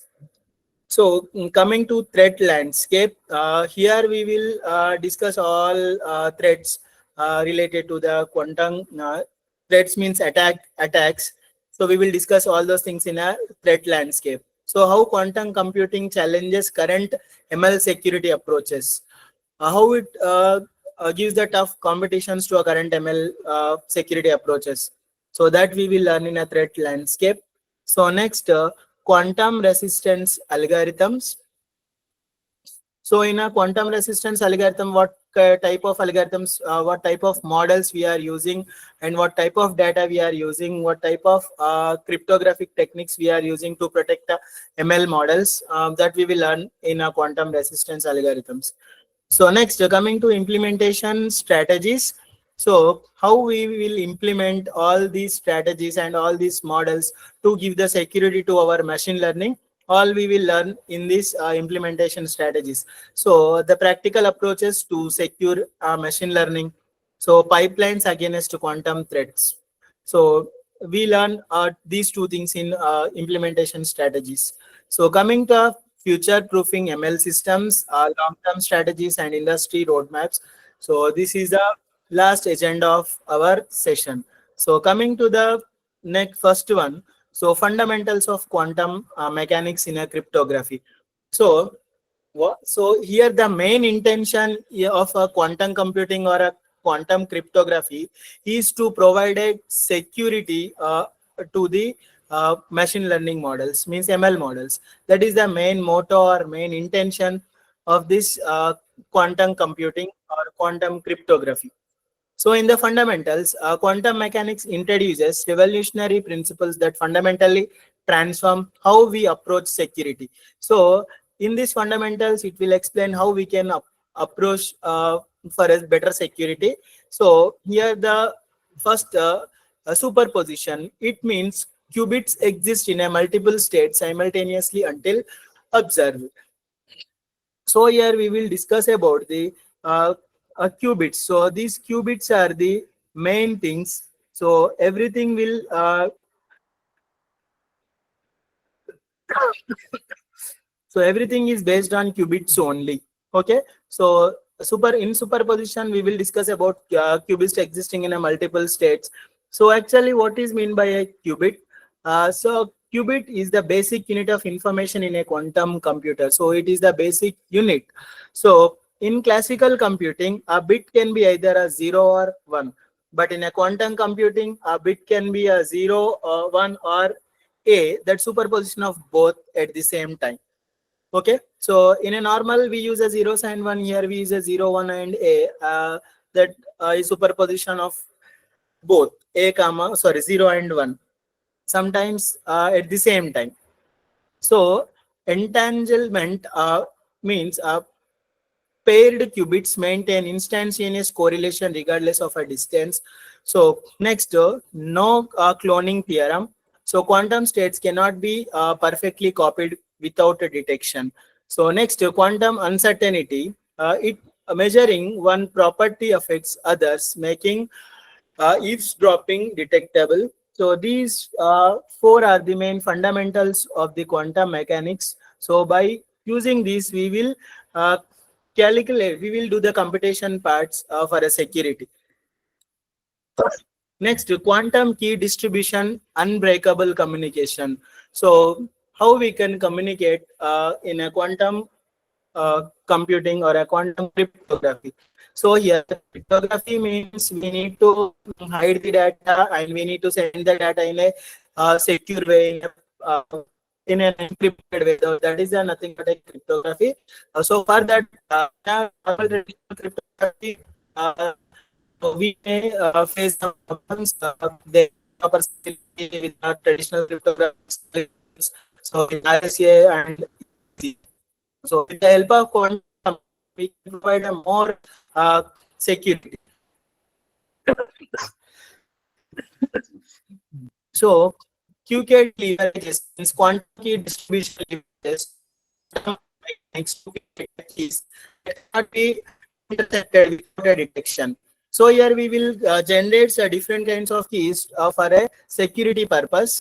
So the BB84 protocol uses photons to establish a secure key between parties. So here we use a photon in our calculations. Based on that, we use provide a security. So next, coming to the next physical layer security, eavesdropping detection, future proof keys. So in a physical layer security, quantum key distribution provides security guaranteed by the laws of physics rather than a computational complexity. So based on a computational complexity, it provides it gives the guarantee it provides the security guarantee by the laws of physics. Next, eavesdropping detection. Any attempt to measure quantum states disturbs them, immediately alerting legitimate users. So if is there any disturbance happens, so it quickly alerts to users. Then we can detect easily. So future proof keys, keys generated through QKD means quantum key distribution remain secure even against future quantum computers. So with the help of these keys, I already told we will provide a security. So it is like a private key or like a private key. So quantum computing based quantum. So this is a computing and this is a quantum computing. So this is just a comparison of classical computing and previously how we will compute quantum computing, how we are computing computers. So bit exists in definite states 0 or 1. So here qubits exist in a superposition, that is 0, 1 and a superposition at the same time. Operators are deterministics. Here the operations leverages probability amplitudes. Here we use some probability for a computing. So limited to sequential processing. So exploits quantum parallelism in quantum computing.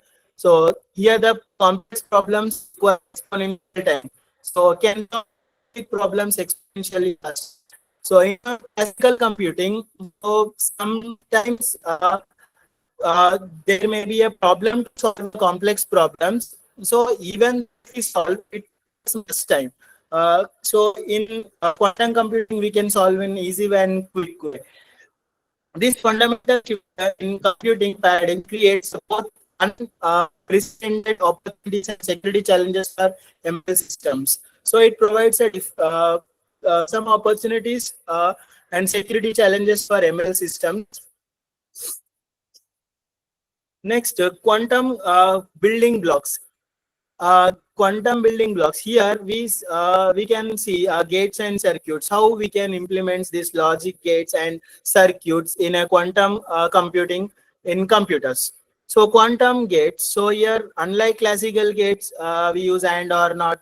Quantum gates are reversible transformations represented by unitary matrices. So here we use AND or NOT gates in a classical gates. For a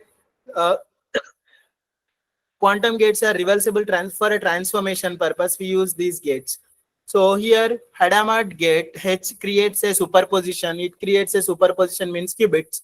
So poly gates XYZ bit flips and phase shifts. It provides the flips and phase shifts.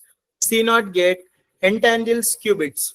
So it provides the it explains about the qubits. The last gate is coming to quantum circuits. Above are the quantum gates we use in quantum computing. So in quantum computing we use the quantum circuits. Sequence of quantum gates applied to qubits to perform algorithms. So here we will perform all algorithms. For that we combined all the gates and we apply to the qubits for performing an algorithms. So initialize the qubits to state. Here we will apply gates in sequence manner. Then we will measure the final state of a classical output. May require multiple for a probabilistic results. So sometimes it may require multiple runs for get a probabilistic results. So we can get the classical output in easy way, but we cannot get the probabilistic output in an easy way. So these are the some quantum algorithms we use in quantum computing. So the first one is Gruber's algorithm. So Tor's algorithm we use and quantum simulation we use. So coming to the Gruber's algorithm, so speed up for unstructured search problems. First, per search problem, we use this Gruber's algorithm by which we can speed up our search in a quantum computing. So reduces complexity from O of n to O of under root n. So means it reduces the complexity problems in a better way. So impact weakness symmetric cryptography. So impact here, the weakness is the weakness symmetric cryptography here. So example, AES algorithm. So by reducing a key strength, so it will reduces the key strength.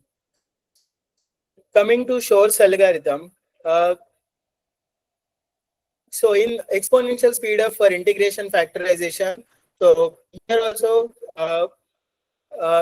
we will exponential the speed up for integration factorization. It reduces the complexity from sub-exponential to polynomial time. So it also reduces the complexity in a quantum computing. So if we are reducing the complexity, we can easily do all the things in a quantum computing. Impact, what is the impact of this Shor's algorithm is it breaks RSA, ECC and other public key cryptography protecting ML models and data. So these RSA and ECE and other public cryptographic models will protect our ML models so and data. Okay, this is the impact of this Shor's algorithm. So next, quantum simulation efficiently simulates quantum systems, enables new approaches to chemistry and material science.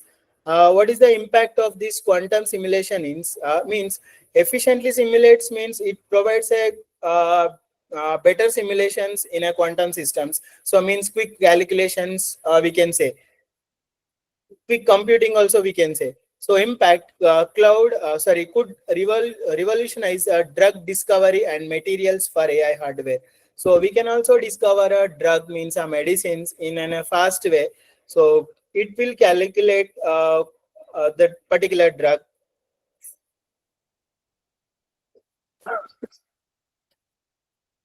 So the next concept is the quantum threat to machine learning. Okay. So how quantum computing threats ML security? So because of these reasons, quantum computing threatens ML security. So it will provide the ML security with the help of these things. Public key encryption broken. So Shor's algorithm, we already discussed in a previous slide. Shor's algorithm breaks RSA and ECC, and it will compromising secure models distribution and federated learning. So in a federated learning, we will follow the decentralization concept. So that will provide a more security when compared to the some other models like AB, CPAB, etc. Next, model theft. Model theft means it related to algorithms. So quantum algorithms could accelerate model extraction attacks, stealing intellectual property with a fewer queries. So this is completely related to algorithms. How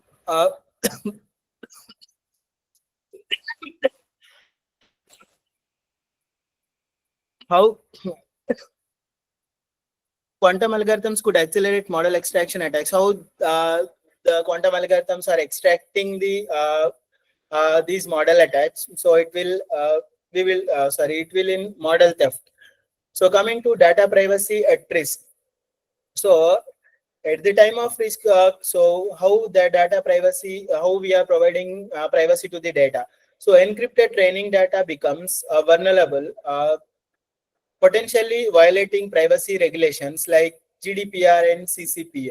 So next, accelerated adversarial attacks. Quantum optimization could discover more effective adversarial. So coming to the example, more effective adversarial example and backdoor attacks against ML models. So here the accelerated adversarial attacks is nothing but a backdoor attacks against the machine learning models. So how they are affect to the machine learning models. So that comes under accelerated adversarial attacks. So next, the harvest now, decrypt later. So threat. So first we need to harvest the we need to detect or we need to harvest the threat. Then after we need to decrypt or then later. So means first we need to detect the threat. Then after we need to solve that threat with the help. That is nothing but a harvest now and decrypt later. So adversaries are already harvesting encrypted data with the intention of decrypting it once a quantum computes become powerful enough. So for this, these quantum computers are good enough to detect the threats. For machine learning systems, means training data transmitted securely today may be exposed in the future. Proprietary models being distributed now could be compromised later. Long-lived ML systems need protection against retroactive decryption. So, and even data with a seemingly short-term value may have unexpected long-term implications. So, next, this is a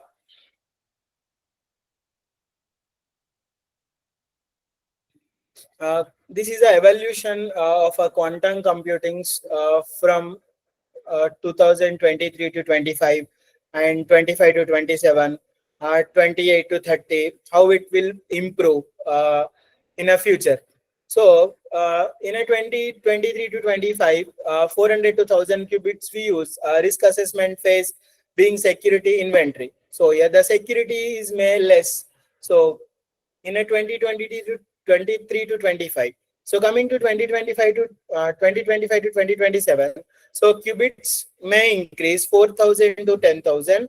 So early threats to 2048-bit RSA, we can easily detect the threats. So deploy PQC for a critical system. So we can deploy this in PQC for a critical systems. So in 2028 to 30, so 1 lakh plus qubits we use. So wide scale cryptographic breaks. So it provides more and more security. Complete transition to PQC. After 30, so error corrected systems, quantum ML becomes practical, new threat vectors emerge. Okay. So, so I will tell you an example related to quantum computing. So nowadays we are using a 5th generation of computers. So if you want to move to 6th or 7th generation of computers, this quantum computing will be definitely present in that systems. So that provides some better calculation, better computings when compared to these normal generation computers. And it also provides the more security when compared to the previous things. So next,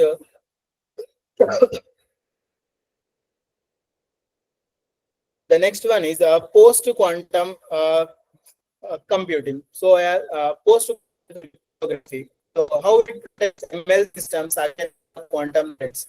So by quantum threats, how it protects ML systems. So that we will discuss in a post quantum cryptography.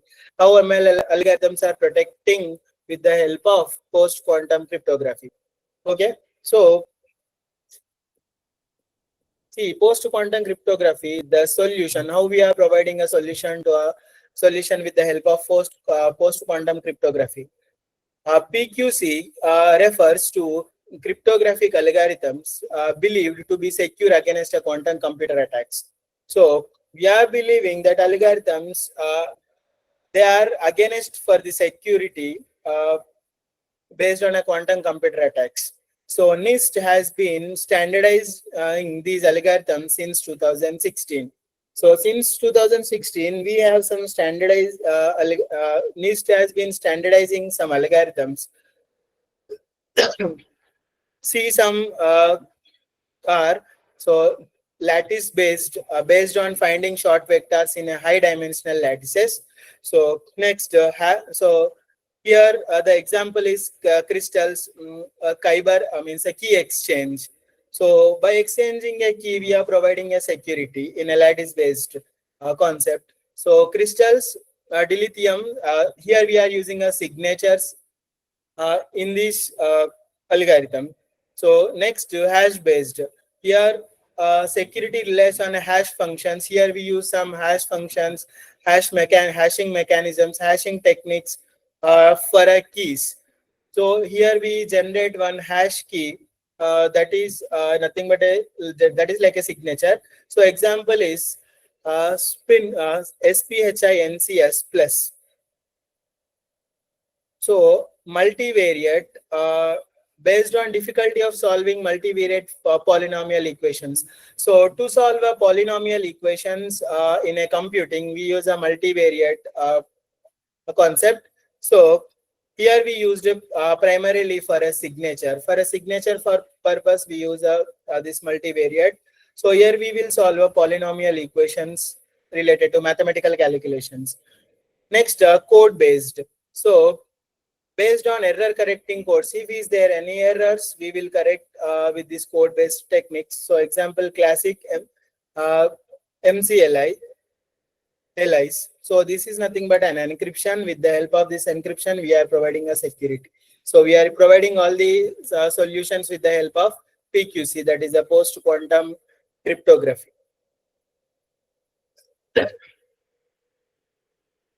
Next,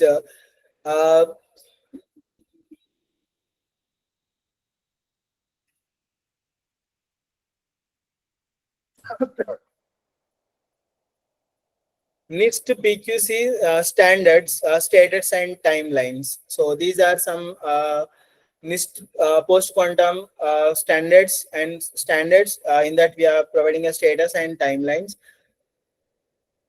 So the National Institute of Standards and Technology is leading the standardization of quantum resistant algorithms through in rigorous multi-round selection process.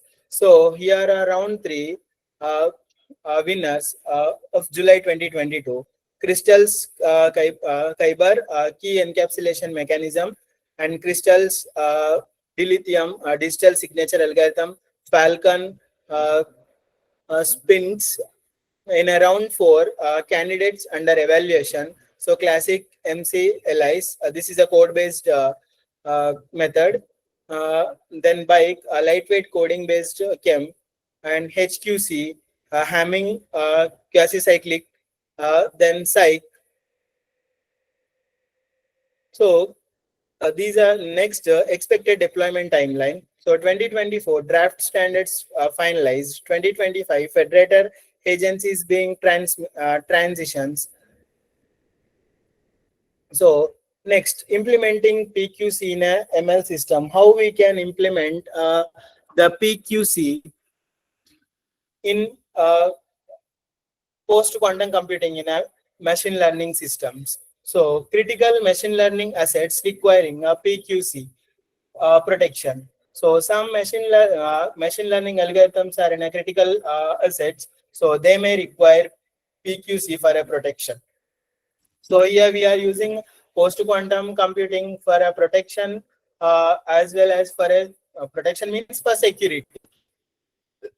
So here we use a training the data means protect data in a transist and at rest with a quantum resistant encryption. Next, model parameters, secure weights and architecture against during distribution. So next,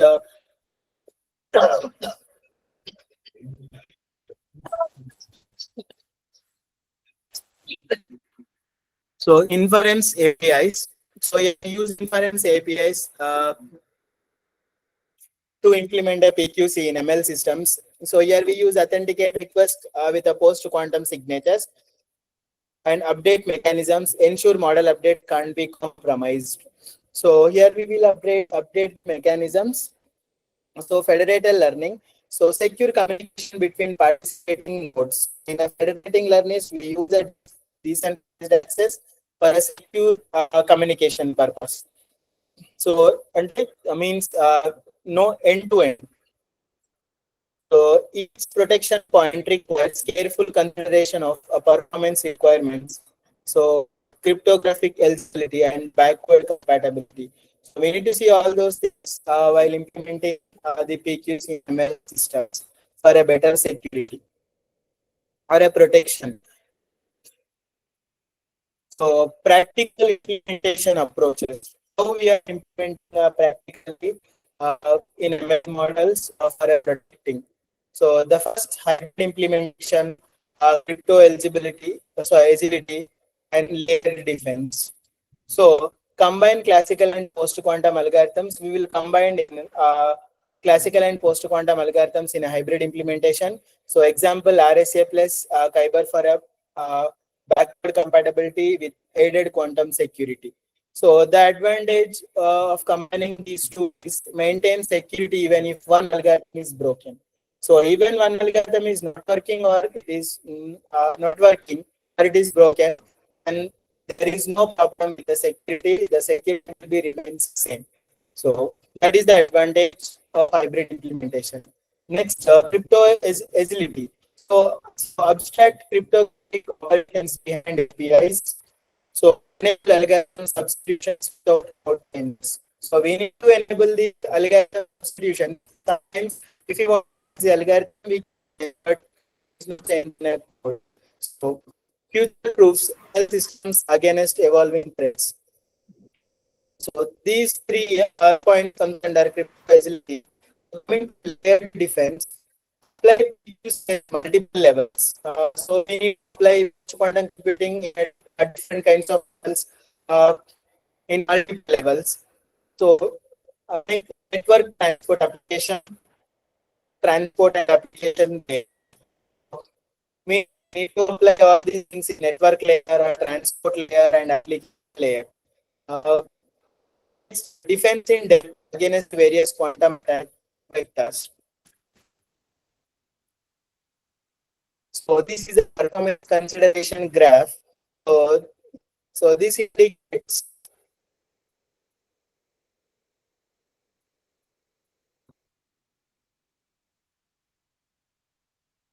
RC and crystal dilithium and classic select.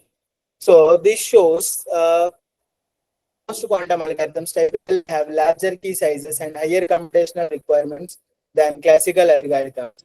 So this has particular implications for ML systems. So with the help comparison of classical things, so our quantum computing are the better ones.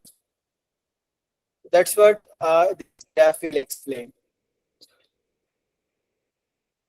So this is one of the case study related to securing a production ML pipeline. So in this case study, challenge is there, how we can approach is there, and what type of result is there. So see the first challenge, financial services fraud detection model. So how we can find out the financial fraud services with the help of this small ML models.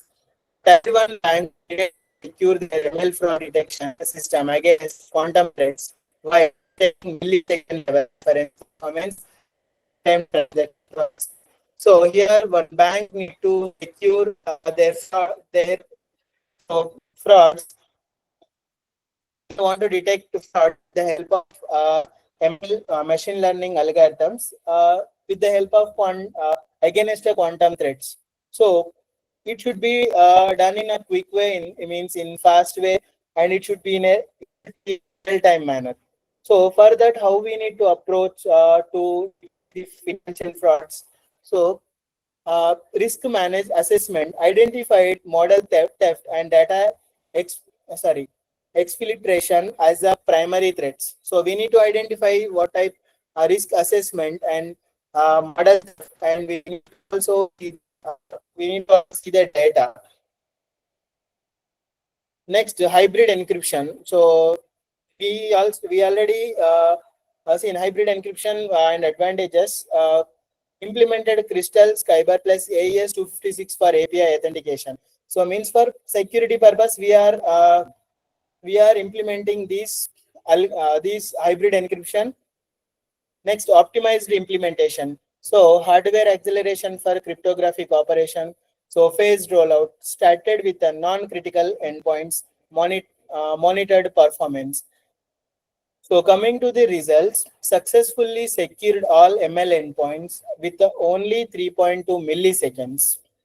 Additional latency meeting SLA requirements while achieving a quantum resistance. So here we are providing a good security to ML algorithms with only 3.2 milliseconds. We are detecting frauds. So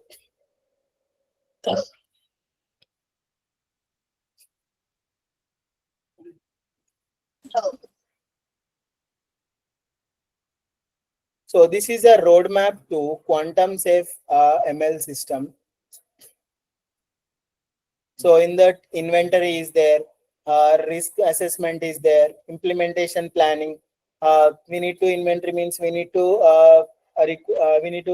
identify all the problems. We need to provide the risk assessment. We need to implement the planning means we need to solve the problem. In phased deployment, monitoring and maintenance. So finally, we'll get the results in maintenance, and accuracies also will get in monitoring. So these are some key takeaways.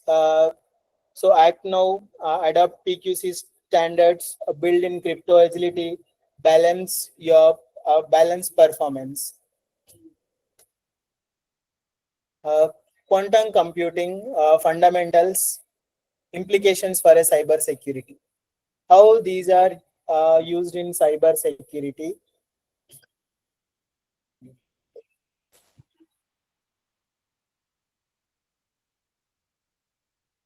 Why quantum computing matters to ML engineers. So means why quantum computing is for machine learning engineers. So as a machine learning system become more critical to business or in business infrastructure, their security becomes paramount. Quantum computing represents both. So this is mainly need for ML engineers for a security purpose. So an existential threat to current security models and a revolutionary opportunity for ML capabilities. So for this purpose, this is a matter for ML engineers.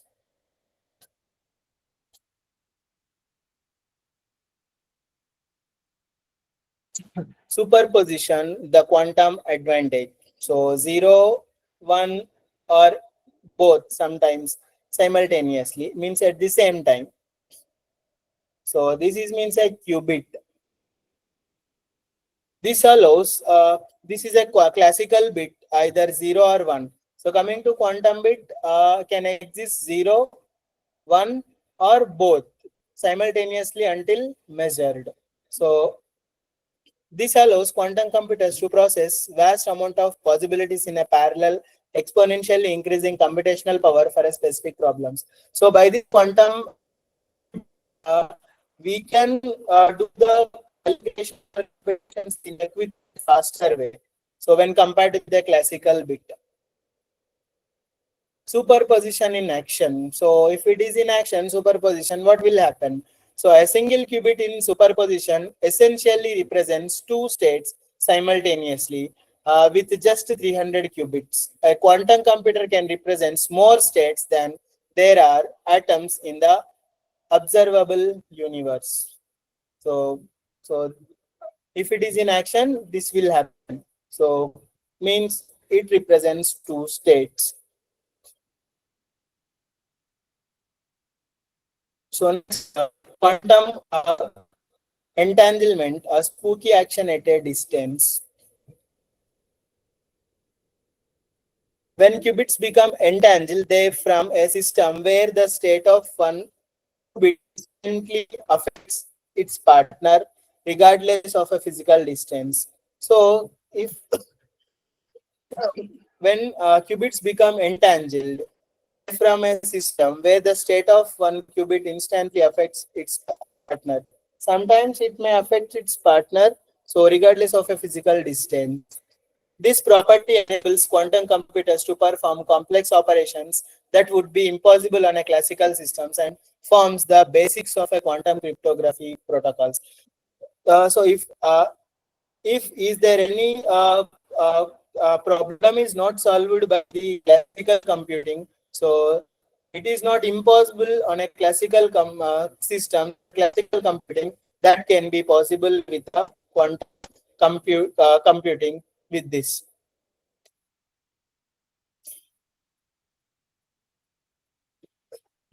Physical implementations of qubits. So how we are implementing qubits physically. So see these diagrams.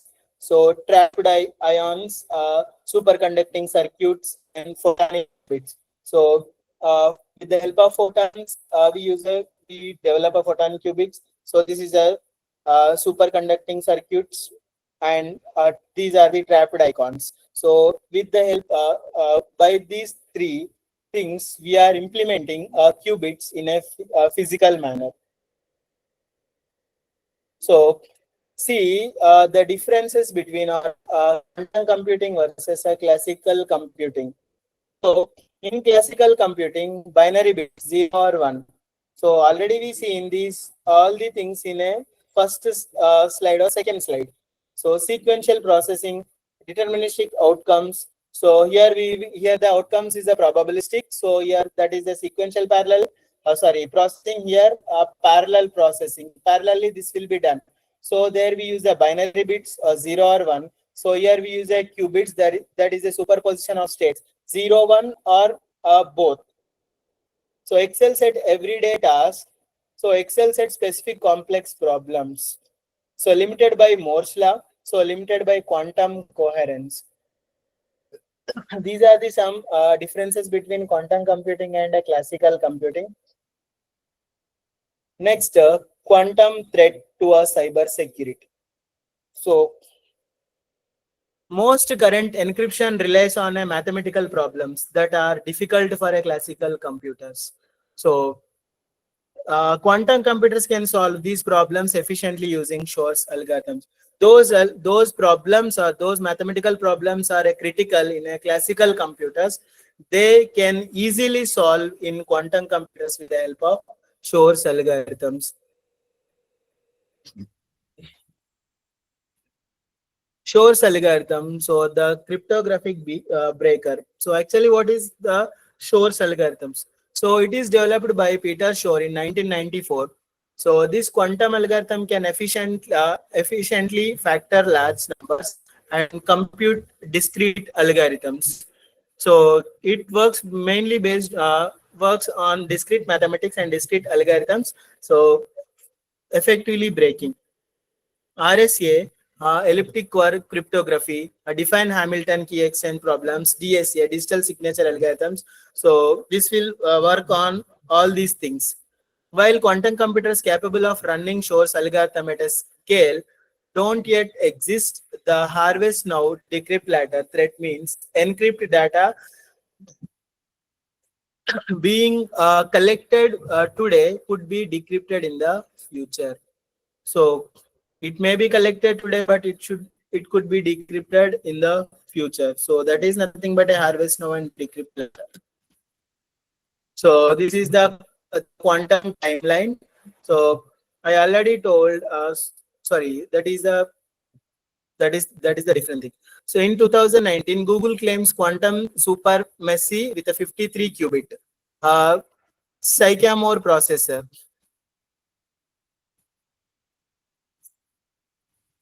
In 2023, IBM releases 433 bit Vaageswari processor, practical advantages in specific domains. So in 2025 to 2027, mean this time. So project milestones, 1000 plus logical qubits with error correction, thread to 1024-bit RSA algorithm. So after 2030 or 30 plus, potential for 4000 plus qubits capable of breaking 2048-bit RSA. So we use to solve that problem, we use this much of qubits in the future. Post quantum cryptography, PQC. So PQC refers to cryptographic algorithms believed to be secure against attacks from both the classical and quantum computers. So in that, lattice-based cryptography, multivariate cryptography, hash-based signature, code-based cryptography, we already discussed it in previous slides. So the National Institute of NIST post quantum cryptography standardization. So the National Institute of Standardization and Techniques began a process in 2016 to standardize quantum reduction cryptographic algorithms. So these all we already seen in a previous slide. So quantum key distribution. So it is distributed. Unlike post quantum cryptography, QKD lever quantum mechanics to theoretically unbreakable encryption. So itself is to create a theoretically unbreakable encryption for a security purpose. QKD exploits means quantum key distribution exploits the fundamental principles that measuring a quantum system disturbs it, allowing parties to detect eavesdropping attempts. This creates a communication channels that are secure by the laws of physics, not just computational complexity. Quantum safe ML pipelines, what's at risk? So model theft, data confidentiality. So these are the main things. Model theft and data confidentiality means we need to provide security, means confidentiality for our data. Authentication, we need to give a proper authentication. And model integrity. Integrity means the data should be same after transferring also. So these are the global quantum security risk. So low public investment, high public investment, low technology advancement, high technology advancement. How the global quantum security race is there in this public investment and high public investment. So practical implementation strategy for ML teams. So inventory cryptographic assets, implement crypto agility, being hybrid implementation, monitor standards, and validate. So I think about 4 we already seen in our previous slides. So hybrid implementations, crypto agility, and inventory cryptographic assets. So performance considerations and integration challenges. So post-quantum algorithms typically have a larger key size and computational requirements. So we already seen these two things in previous. Coming to common issues include a hard-coded key size assumption in a code. So message size limitations in protocol. Sometimes be a large or small. So interaction with legacy systems, certificate authority, CA compatibility means authentication problems. Future quantum technologies for ML engineers, quantum machine learning, quantum internet, enhanced privacy. The future technologies related to quantum computing for ML engineers. We will see all these things in our future. Key database for ML engineers, engineering teams. So being quantum risk assessment now, implement crypto agility, monitor analysis network, prepare for a hybrid approaches. So thank you everyone. This is related to quantum computing and quantum cryptography, especially is for security purpose we use.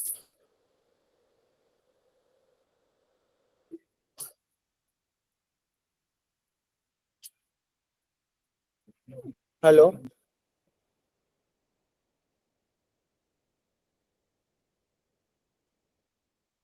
Hello.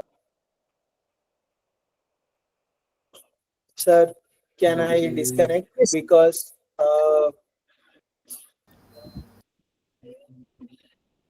Yes, sir, please. okay, thank you so much, sir, for this valuable session. Thank you, everyone.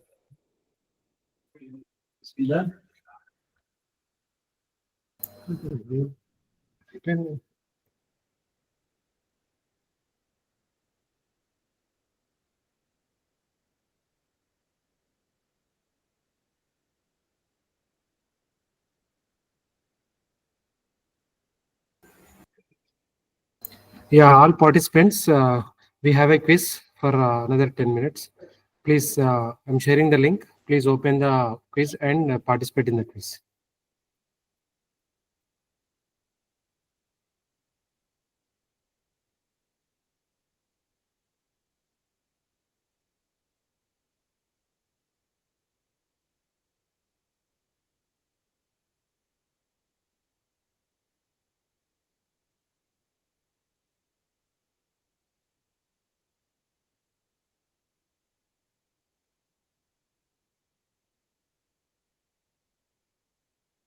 Yes, I have started the quiz. Please, participants, please join and start the quiz.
Sir, unable to see the options. Give me 1-2 minutes, sir. We are rectifying it. Please hold for 2 minutes.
Yeah, dear participants, please click on the provided link and provide the game pin so that you will get the quiz. I have provided the link for the quiz and pin for the quiz. Please click on the link Kahoot game. and enter the game pin so that you will get the game.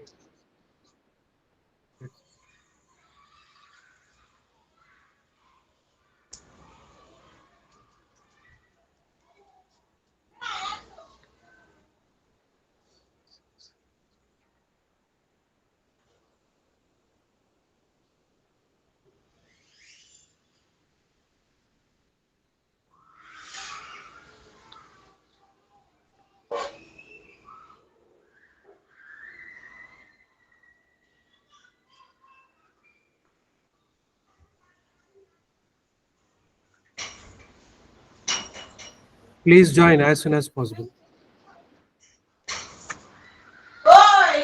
Starting the game, please participate in the quiz.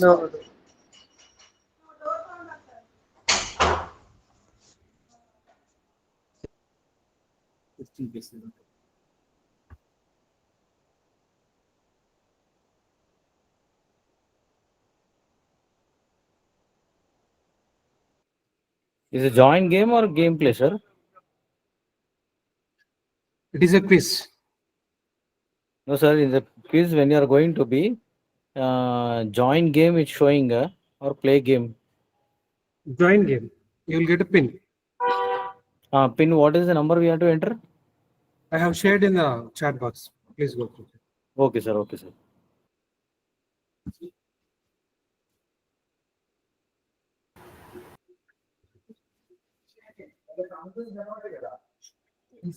So it is saying player exceeded.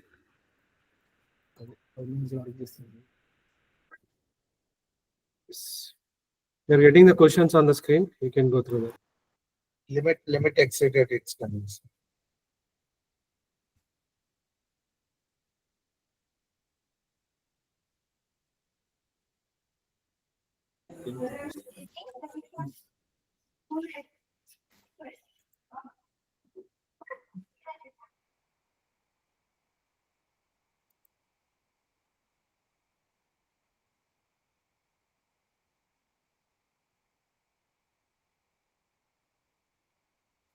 The next one.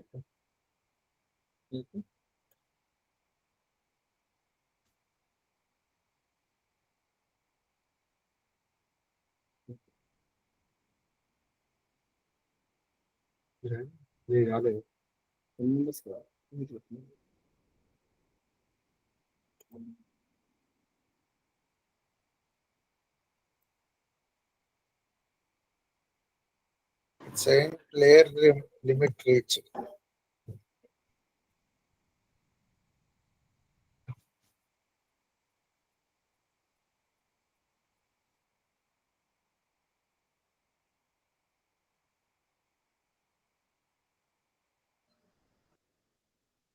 Okay, we will be sharing the feedback link of the link.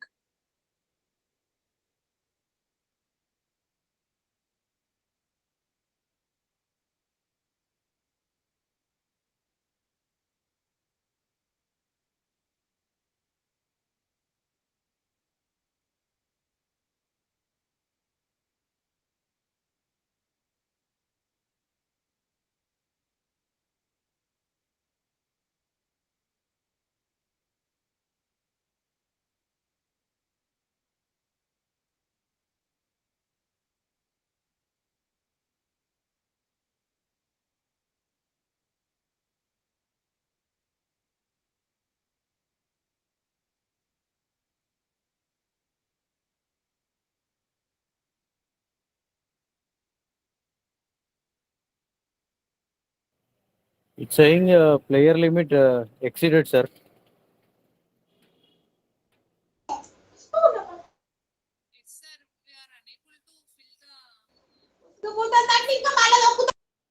If you are unable to join the Kahoot, it's okay. We will rectify that. Feedback link we will be sharing now. Once the feedback link is shared, I request all of you to fill the feedback for the session 2. So those who have joined the quiz, those who are able to successfully join the quiz, let them continue the quiz. Others, don't worry.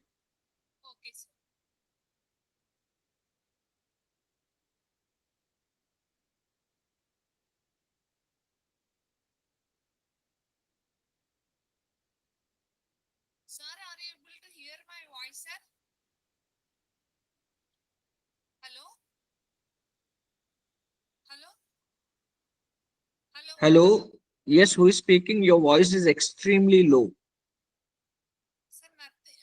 Actually, I registered from this mail ID, sir, but I attended FTP with another mail ID. Again, lastly I joined with registered mail ID only, so that my attendance will be included, sir. You have filled your full name, no? Nagasharanya Sandela. Yeah. So when you have filled the form, you have filled your full name. No, we will match it up. Don't worry. Thank you, sir. Thank you.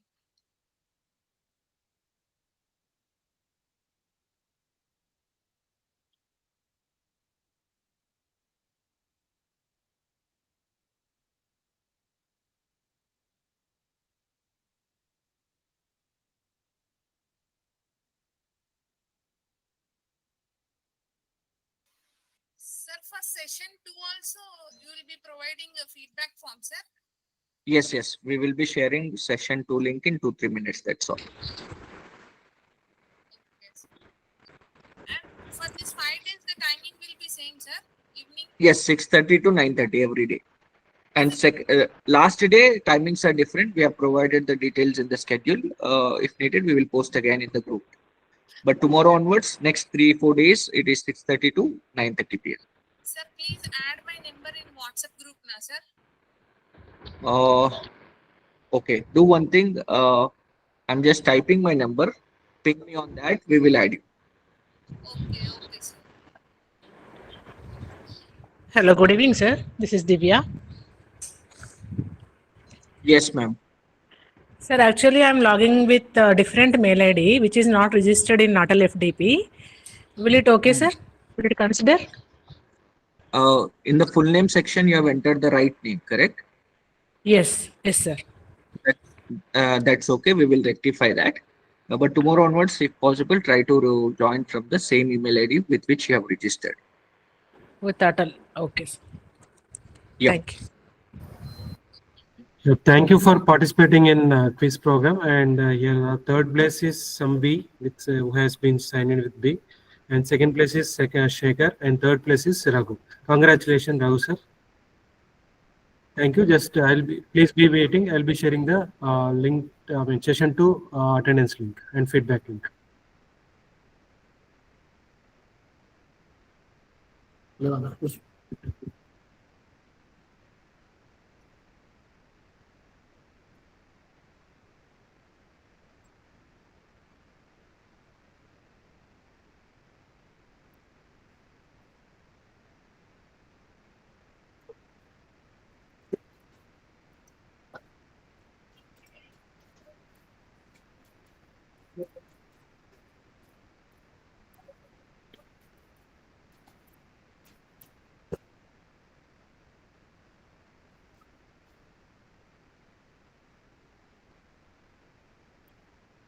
On 31 responses. Yes.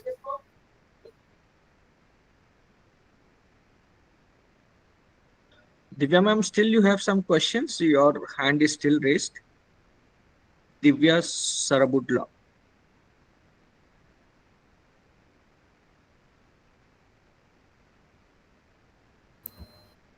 Yes, session 2 attendance link and feedback form is shared. Please share your attendance and feedback. Oh, no, sir. No Then you can leave. questions. Thank you. Yeah. Those are submitted, you can leave those. Okay, session. thank you.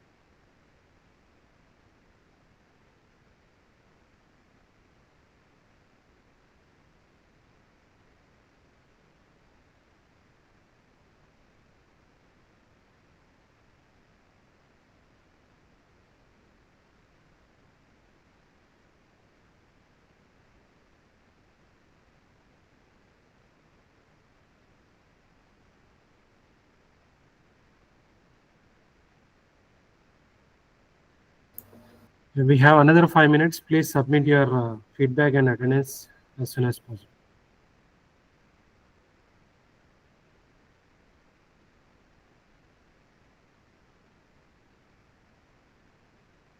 Sir, this is Sharanya. Can we leave the meeting, sir? Zoom meeting?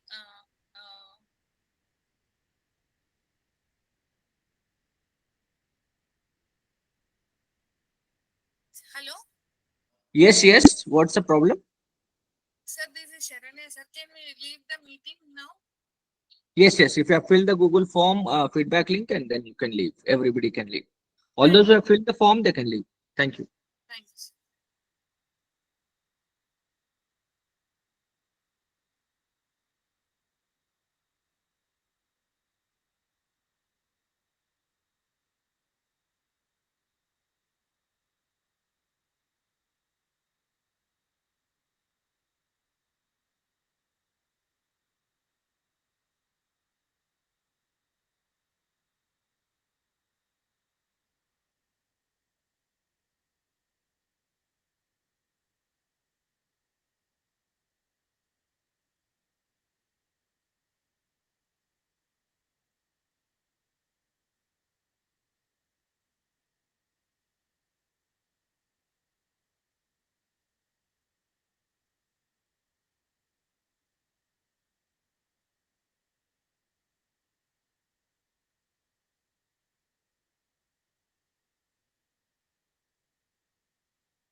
Yeah, those who are given the feedback, please you can exit from the session.